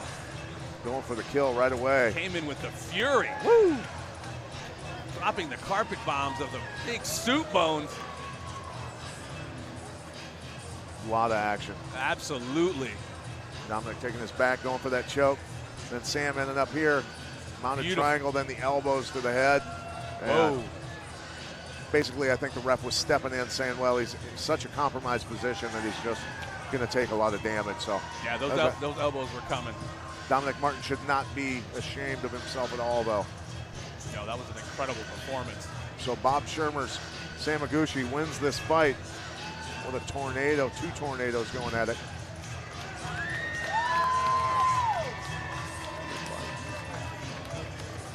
Dominic Martin giving shout out to the champ. Like you said, he has absolutely nothing to be ashamed of. That was an incredible performance. Right. Sam Iguchi, like we said at the beginning, wicked on the ground. Is no joke. Bob Shermer doing a good job coaching. Bob's got a lot of years. Very good jiu-jitsu man, jiu-jitsu, judo. That's definitely a learning tree you want to sit under. Ladies and gentlemen, your referee, Josh Stewart, has called a stop to this contest at 3 minutes, 22 seconds into round 1, declaring your winner by submission due to leg triangle, Sam, the Iron Man, Iguchi. Impressive victory by Sam Iguchi. Love that sportsmanship, bowing to each other, showing a little love. All right, I'm here with your winner, Sam Iguchi. Sam, a lot of chatter, a lot of talk leading up to this fight. Hey, what were the words that you guys shared there right at the end of the bout? Great job, each other, and he was just trying to hype up the fight with all the smack he talked, which was a lot of smack. I was really fired up for this, but ultimately it was for business, a hype, and aggression. It could have been a game plan, you know. Well, speaking of the business end of things, you know, you're always a consummate professional. You take every single matchup very seriously. This one, however, a little bit different for you. Can you tell us why here at the RiverCenter? This one was a show for Caged Aggression. This is only my second fight through Caged Aggression, and I wanted to show them that I can make 145 and come out strong and healthy and ready. And I'm not here to stay at 45, but I will be back and get that title shot at 45 whenever that's ready. This is a big fight for me and my family. You know, my family's big, and I have a lot of it. And some of them here we go. All right, Sam, well, hey, before I let you get back to the locker room for the celebration, is there anything that I might have left out? I want to thank my teammates. I've been training a lot of gyms, different places to try to get ready for pro. I want to thank Master Bob Shermer, Combat Dope, my MMA coach, my brothers, Muay Thai school, the guys at BJJ. I've been getting BJJ, Muay Thai experience, and the MMA, everything around. All my training partners, my number one training partners, my girlfriend, my best friend, my other half. I couldn't be happier with you. You're my heart and soul. And I wouldn't be here if it wasn't for you. You're my most valuable training partner. You're my nutritionist. You're my coach.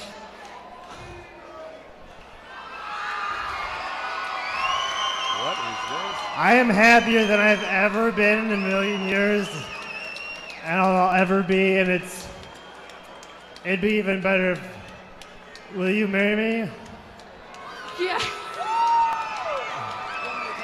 Yes. That's a yes, ladies and gentlemen. Champ, we just witnessed a proposal in the ring there, in the Well, cage. look, as long as it was successful. Yes, of course. Would have sucked to have got a resounding no in front of this crowd, but she said yes. Congratulations Absolutely. to both of them. Congrats, Sam. Unexpected. Hey, come on, RiverCenter, let's hear it one more time for your winner and the future Mr. and Mrs. Iron Man, Sam Iguchi. One more time, ladies and gentlemen. Very cool. Congratulations.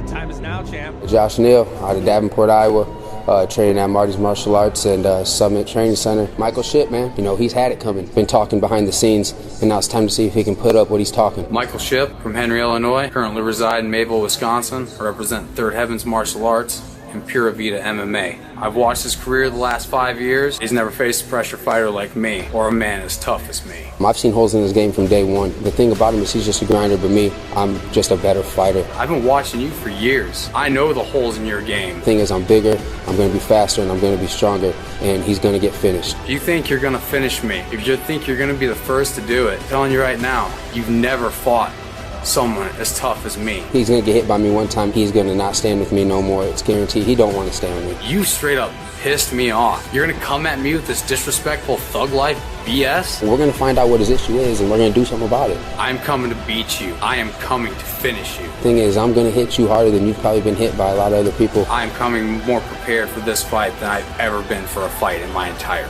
career. I come out and I shine every time, and I guarantee November 2nd, that's exactly what's going to happen. Josh, you should know this by now. I'm coming for a war. Whatever you saw in my last fight, get it out of your head, because you're not going to see that battleship. I'm bringing the whole damn fleet. He's named after one of the worst board games and an even worse movie, and it's over November 2nd. Battleship sunk.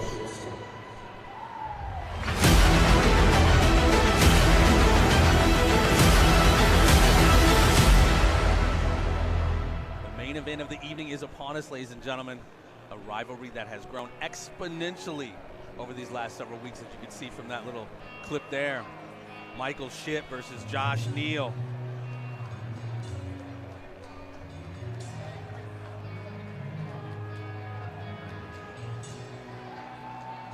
Michael Shipp making his way to the cage. Last fight was unfortunately a loss to Aaron Mitchell.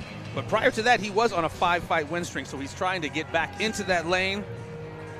In our conversation yesterday, he says he does respect Josh Neal, but isn't a big fan of the smack talk. I believe Josh referred to him as a, let me see, cup sniffer? What's that mean, champ? It means he's going to go for takedowns and press him against the cage and not do a whole lot, but hug and hold on. At least that's what Josh Neal says. We'll see how this transpires. But Shipp is a brawler, also standing up on his feet, likes to turn things into ugly fights. Got quite the entourage coming in. Michael Shipp, 28 years old, 6 foot tall, with a record of 2-1-0. Things have changed a lot in MMA. I don't recall your cousins coming with you to the cage. They never let us anyway. The Athletic Commission limited us to 2 or 3 cornermen. Title fights, you got 4, but not cousins and aunts and uncles and everybody else. It's a family affair going on up here, buddy. Earlier, I saw dogs. I saw a dog escorting fighters in the cage earlier. It has changed. With a companion vest on, of course. Of course. Michael Shipp getting his love from his crew before he steps into the cage to do battle here in this main event here live at the RiverCenter, the main event of the evening. He's going to be worn out giving all these hugs before the fight even starts. Another one that's just very, very focused, laser focused, talking to him yesterday. He definitely knows what he wants to do.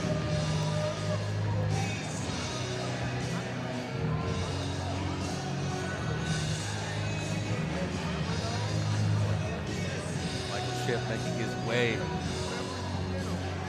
the cage to get ready to do battle in this main event against Josh Neal.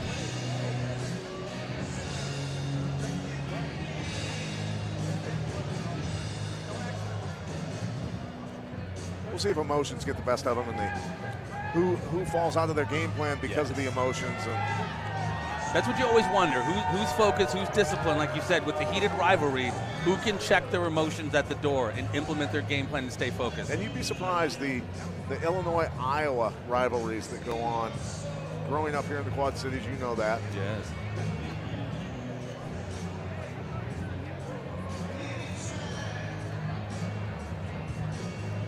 It's all going to be settled here this evening. Shipp taking just a couple moments to himself before he steps into the cage. Time to go. Go time, baby.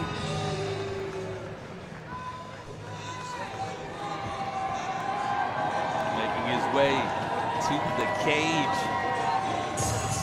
Josh Neal coming in undefeated, 2-0 on a 5-fight win streak. Last fight was a unanimous decision over Ronnie Forney.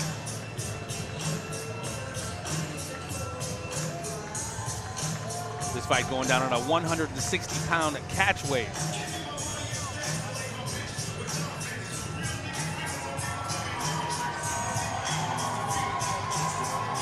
Obviously a hometown favorite. Good. Hoping to not get his cup sniffed by Michael Shipp.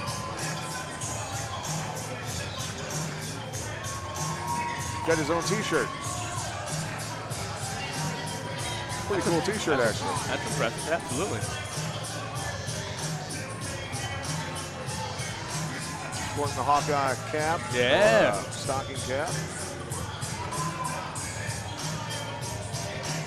You got the whole crew behind him. Looks like Wu-Tang Clan had a Wu-Tang Clan.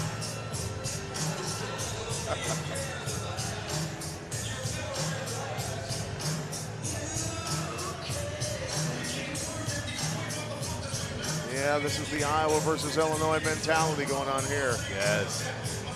Adding to that rivalry.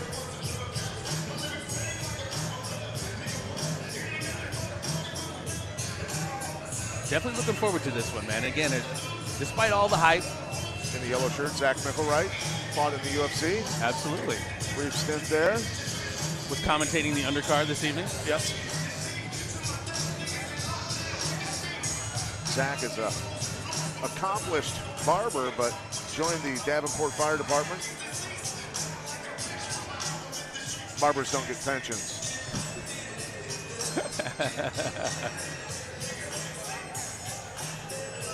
It's about to go down, ladies and gentlemen. Josh Neal getting checked out one last time before he steps into the cage to get ready to get on the good foot and do the bad thing.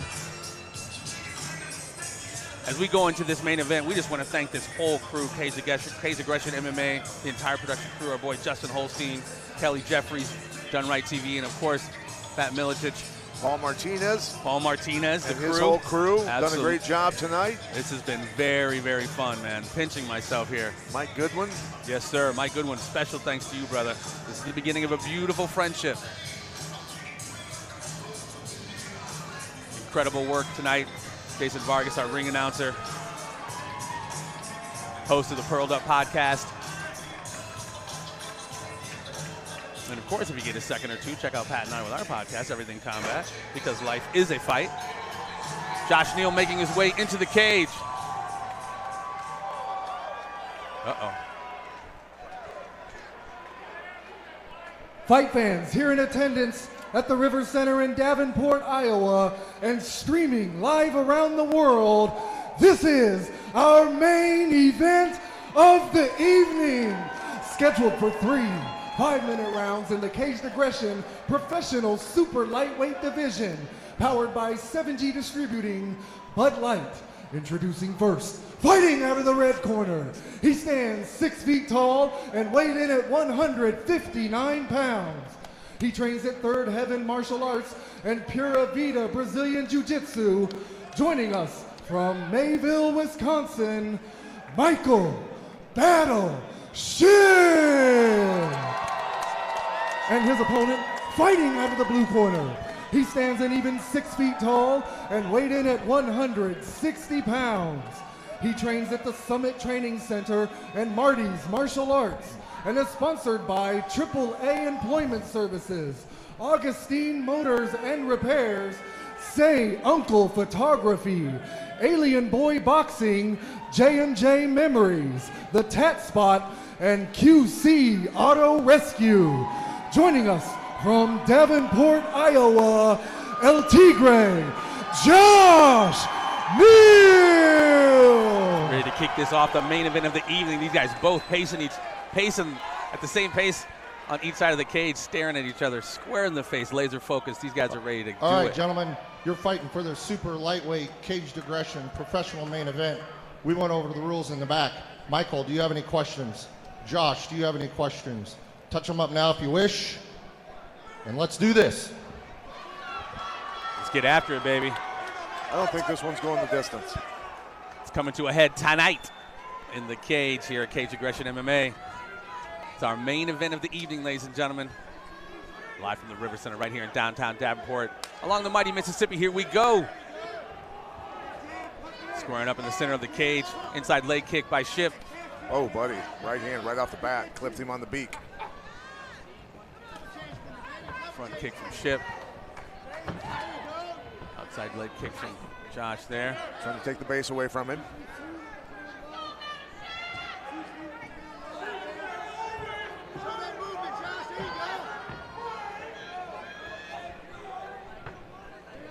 each other out right here in the center of the cage. Inside leg kick by Neal.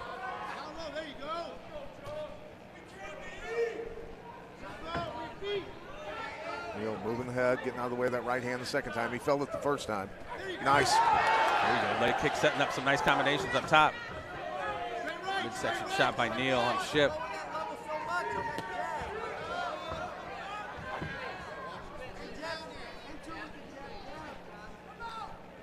Throwing those jabs out there, feeling each other out, trying to implement their offense here. Ship walking forward. No backup in either of these guys, right? They're squaring off.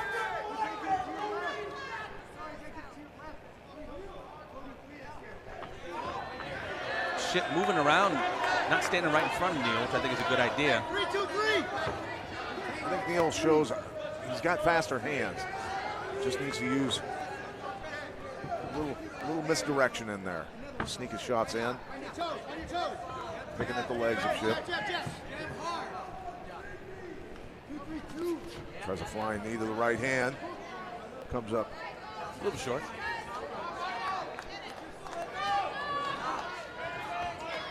Neal needs to unload the punches when Ship's kicking. Right there. Yeah, he's not doing much countering off of Ship's offense. Should never be a your turn, my turn sort of thing. Should always be my turn. Nice right hand. And then Ship comes right back countering. Yeah, nice counters. He did set that kick up. It landed hard. Ship walking him down. Ship looking for the takedown. Got him up against the cage here, going for that single. Let's see how well Neal defends this off the cage here. Trying to crotch lift. Missed it. His front kick, throwing him off balance a bit.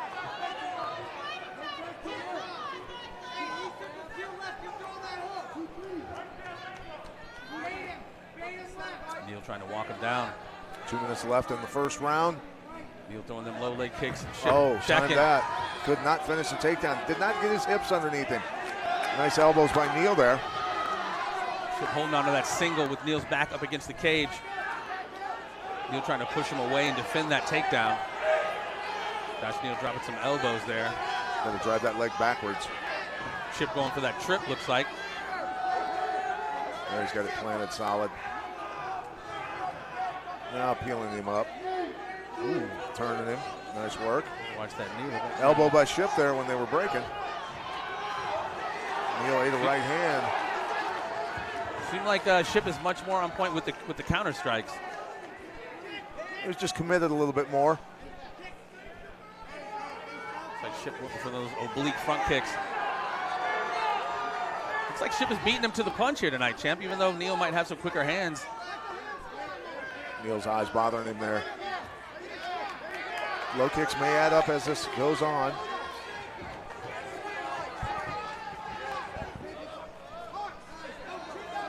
Nice hook by Neal, misses.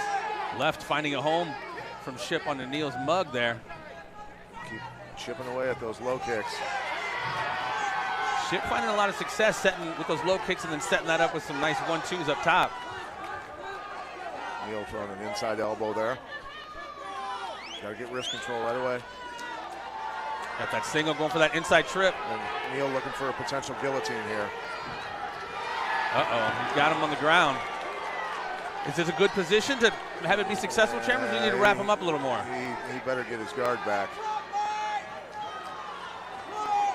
Lost the head there. Lost position there with only 15 seconds left. So he's good if he ties him up. First round coming to an end. Both competitors feeling each other out, with Ship seeming to have a little bit more success this first round. Yeah, I think Ship got a little bit better of him. Could go 10-9 for Ship there. A little action from the first round. Neal throwing good combos, good straight punches there. Nice leg kick.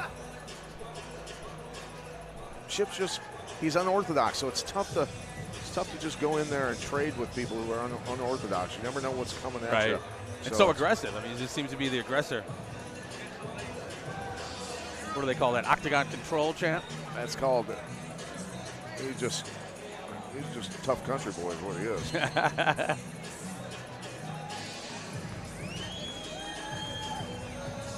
That's the guy you want with you in the do drop in when it breaks out. So, honey, please drop into the do drop in. Chip ready to come out for round 2. Off his stool. Neal up, ready to meet him. In the middle of the cage here for this main event right here. Cage Aggression MMA at the RiverCenter live, baby.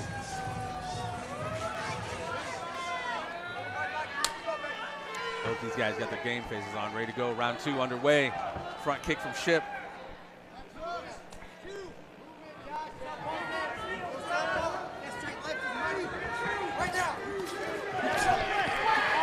Ship lighten him up a little bit. So we talked about this. Is it going to be a technical stand-up striking battle, or will it be a brawl? And Ship kind of turning it into an ugly fight right now.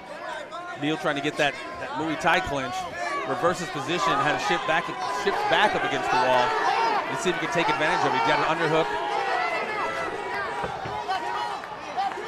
Back into the center of the octagon.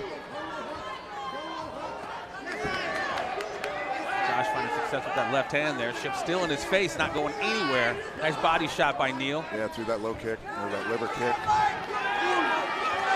Nice exchange there. Ship landing an elbow before getting in close. Neal got that clinch going. Not really able to do much with it. Well, he didn't separate with that tie clinch to create the room for the nasty knees.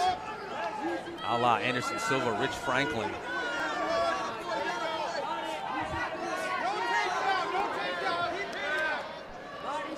Ship here. Now he's got to force him out. He's got his elbows inside. He's fine. He's not going to get taken down. He needs to start working the knees. Josh working that clinch, like you said, not creating that space so we can get those knees in there. Nice side kick to the midsection of Neal.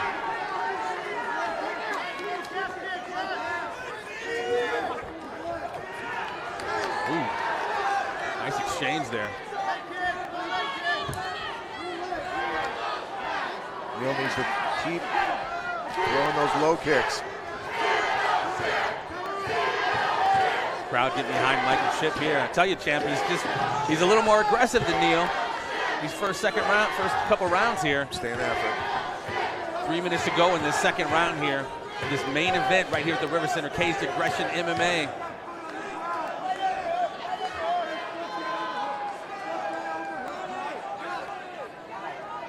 Single leg here. See what Ship can do with it. He gets the takedown. Neal trying to get back up. Neal back to his feet. Ship working for that takedown again, and he got it. Boy, I tell you what, though, landing on his butt first. Neal needs to just get up.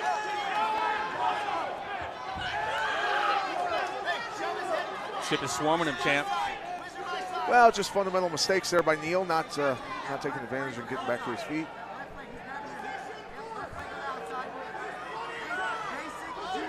Ship's walking up his body. Neal got to get up. Got too high. Get him off of there. Got to shake his body. Ship is holding onto the cage with his foot. Got to shake. Now he locks on. Basically what would be a spladle almost. Reversal coming. There it is. There you go. And Neal needs to make him pay for it. Absolutely. Neal back on top with the dominant position. Let's see if he'll be able to take advantage of it. Well, I tell you what, get out of a position like that after being in trouble, you want to inflict damage on them. Now he's got an arm in guillotine. Oh, and it's in there, champ. It's in there. See if he can finish with this. Up against the cage, hard to get that leverage, but he seems to be making it work. Ship that forearm is deep over. under that chin, champ. It is, but what's going on the other side? That's the thing. Yes, sir. Ship delivering some midsection shots. And now he's coming up on top. Oh, now it's the choke from the top position. Needs to let go of it. Needs to let go of it here. Doesn't have his arms locked. Can't get his glove out. Now he's got it again. Ship with that top position. Neal, yeah, he doesn't seem to have as tight a grip as he did before. Ship ending up down in the well, trapped on the wrong side of the body where you can get yourself in trouble. He got his head out. Yep. How much energy does that take to deal? Well, I tell you what, there's a couple greasy eels on the vinyl there. That's a nice way to put that. Neal back on top position in half guard of Ship here. Had that been the octagon of the UFC, that would not have happened because it's a very abrasive surface. You don't slip on that surface, that canvas surface in the UFC's octagon. This is a little slicker. 5 seconds left in the second round. Closing out that second round of this main event here, ladies and gentlemen. Josh Neal delivering some short elbows on Ship. I've got Ship 2 rounds to nothing right now. I am with you there, champ. I am with you there. Josh Neal trying to work those knees there for a little bit. Tricky little elbow inside. So you said he wasn't quite creating the distance he needed to be able to deliver those knees. Once your forearms are on their collarbones, basically, in their chest, you need to push them out, create some distance so that you can really launch some hard knees into them. Blend those elbows together with them. That way it makes people not want to tie up with you because they're getting butchered inside. Right. They hurt. Well, they can be fight enders at any time. Well, like I said, Anderson Silva completely decimated Rich Franklin in that. Ship getting too high there. And then here's Josh Neal trying to finish with that choke, but just doesn't have position. That's why you always hear coaches screaming position first. And you don't want to blow your arms out, right? You get in the wrong position, squeeze and squeeze and squeeze. It's a waste of time. You're done for. Position. You don't lose fights if you control position generally. I mean, I would rather have a fighter that knows how to stay out of submissions, isn't even good at submissions, but on the ground controls position and inflicts massive amounts of damage. Words of wisdom from the Croatian sensation, ladies and gentlemen, as we start round 3 in this main event of the evening. Josh Neal, Michael Ship right here live. Cage Aggression MMA from the RiverCenter. Josh Neal starting out with some low leg kicks. I'm sure Josh Neal's corner has let him know that he's probably down right now. Does he need a knockout, champ? I think he does, yeah. Michael Ship just moving forward, aggressive, staying in Neal's face, not giving him any time to regroup.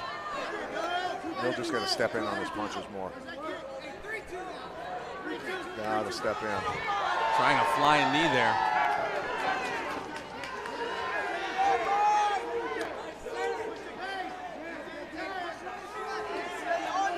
Got to keep your chin down when you punch.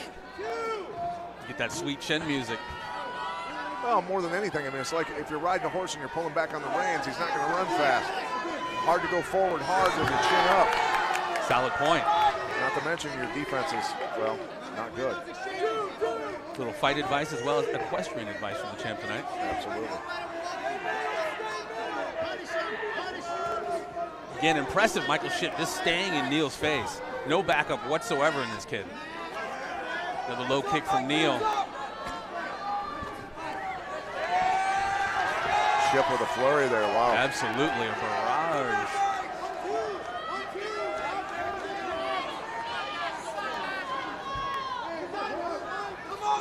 Both very extremely tough competitors, we can see. Obviously, that's why they're in the main event of the evening, but no give in either of these fighters.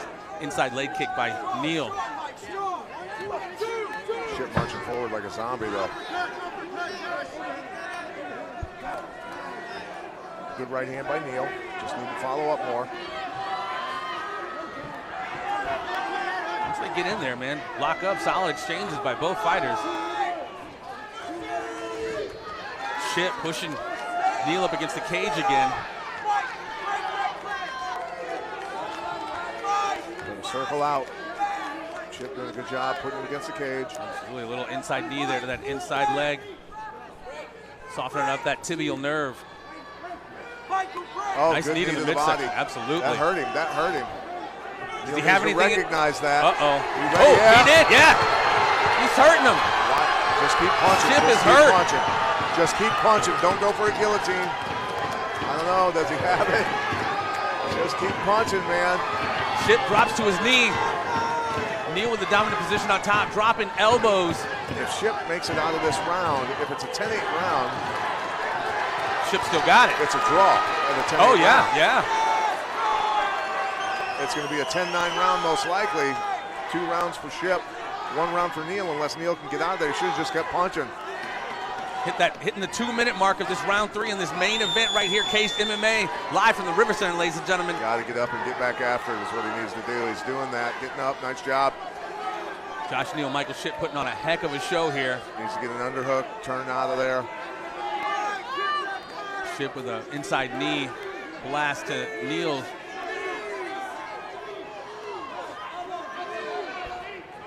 Ship surviving that. I mean, that knee to the body hurt him, and then the second punch that hit him in the body. You think he should have stayed punching him, champ, and not went for the submission? 100%. Got somebody that hurt, got the wind knocked out of him, just started unloading. Elbows. Nice elbows. Dropping the bows. He's got to break free, though, and get back to work. Without a doubt. He had Ship wobbled with that body shot. Figured if it worked, if it ain't broke, don't break it. Go back after it. Got to turn out of there. Ship with Neal to keep him there. Yeah. Got him up against the cage. There were some underhooks. Neal needs to reverse that position. Got 50 seconds to get a finish. Ship doing a good job keeping him where he needs to. Incredible contest here, champ. Both of them giving everything in this 3rd round. 30 seconds, 35 seconds left to go in this main event. Neal just needs to push off here. Push off and start flurrying, land another kick or a knee to the body. Is it fatigue, champ, that's keeping him from doing what was working? You know, he doesn't seem that tired. Nice knee attempt to the head there. 15 seconds. Keep throwing him. Punch like a madman, don't go for a choke. Just unloading from the top. Neal. Moving into punching. Just keep punching. Here we go into that 3rd round, ladies and gentlemen. Josh Neal, Michael Ship. First round was close. Just going to see. I mean, Neal potentially could have got the first round. We'll see. But I might be a little too late for Neal. Too little, too late. It might be. Incredible fight, though. Ship staying right in Neal's face. Neither of them really backing up. You know, and surviving the body shots, going down, and then employing his game plan, pressing Neal against the cage to survive that 3rd round. I tell you what, Neal almost got him out of there. There was no coasting in that fight either. Those guys stayed busy. Right. A test of endurance for sure. There's Neal locking on the choke at the very end there. Had that neck crank. Looking like Khabib Nurmagomedov against Conor. Could have did that wicked neck crank, but didn't have quite enough time. Like I say, when in doubt, just keep hitting them. Let the referee stop it for you. Yeah, Neal was definitely finding success there in the end of that last round with some strikes. Would have liked to have seen him continue those strikes to try to finish him off. Like you said, went for a submission. There's a shot to the body there. Incredible main event, ladies and gentlemen. Right here, Caged Aggression MMA. Right here, downtown Davenport, along the mighty Mississippi River, right here at the RiverCenter. Ring announcer Jason Vargas about ready to come in and render the verdict for this main event. Referee calling to the center of the cage.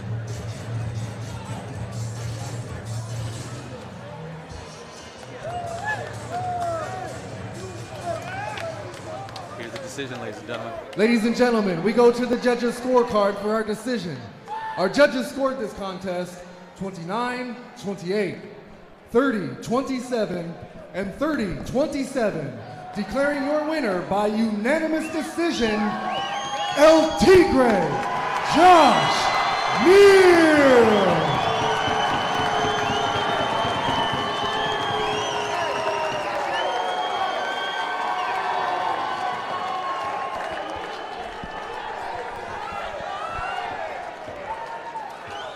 Neal picking up the decision.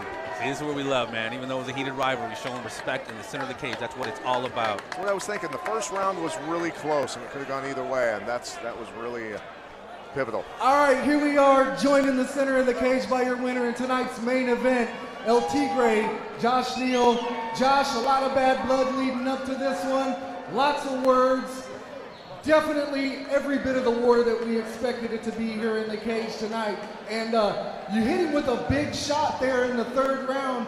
Looked like you were going to be the first one to get that elusive finish against the Battleship. Walk us through the last couple moments of that round when you had him on the rope. First things first. Battleship sunk, baby. Let's go. 2, yeah, I hit him with a good knee. I heard him yell out. I heard a big gasp come from him. And then I either hit him with another one or a punch. And I heard it again, and then he curled up. And just like you, I thought I was about to finish him, but that just shows he's all heart, man, you know. All this leading up, I mean, yeah, it was real, 100% real, but I got to give my hats off to him. I thought I was going to be able to finish him, and he lasted. You know, he's gritty and he's tough, man. What can I say? So look, come down a little bit and wait for this one. There were a couple questions surrounding your gas tank as far as this matchup goes. What do you have to say to the people that were questioning that right now? I mean, what else do I got to say? They seen it first and foremost. You know, I train hard all the time, man. You see how ripped I looked yesterday, and right now, come on, baby, I came in shape for this. I did everything right. I wasn't losing this one. I was coming for it. Well, look, that was a very, very big win in the Caged Aggression Super Lightweight division. What does that win do for you right now? Hey, you know, it was on a big stage tonight, you know. Hopefully some people out there see that I'm tough too, and I'm real. I'm real as it come. I bring it to you front and center, and I'm looking to get back in here as soon as possible and do the damn thing, baby. We're going to the top. Perfect record right now as a professional, getting a big win here tonight at Caged Aggression Battle Tested. Let's hear it one more time for your winner tonight, ladies and gentlemen, El Tigre, Josh Neal.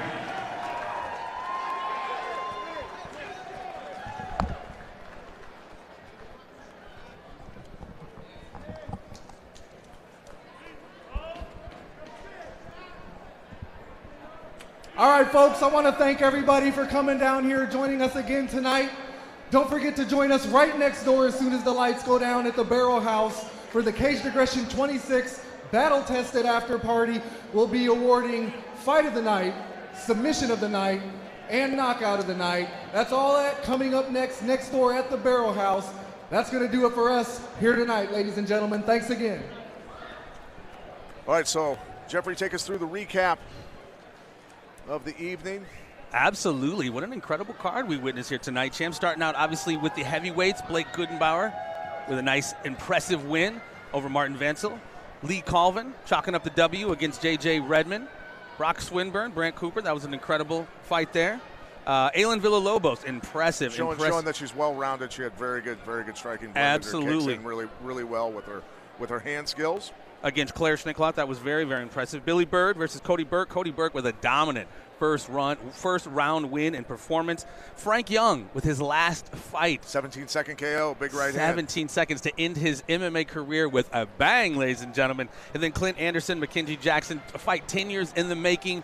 Clint Anderson couldn't quite come out for that second round. Couldn't answer the bell for the third round. Made it through the first two. Yeah, Mackenzie Jackson picking up the W there. And Sam Iguchi with a very, very impressive stoppage. That was a hell of a fight. That very much so. Martin versus Iguchi was, I think, fight of the night overall. Yeah, Dominic came in with some fury there, but Sam Iguchi wound up edging him out. And in the main event, Michael Shipp and Josh Neal. Josh Neal, man. Edges it out. There. It was a very good fight. Picks up the W against Michael Shipp. Did come down to really that first round that was very, very close.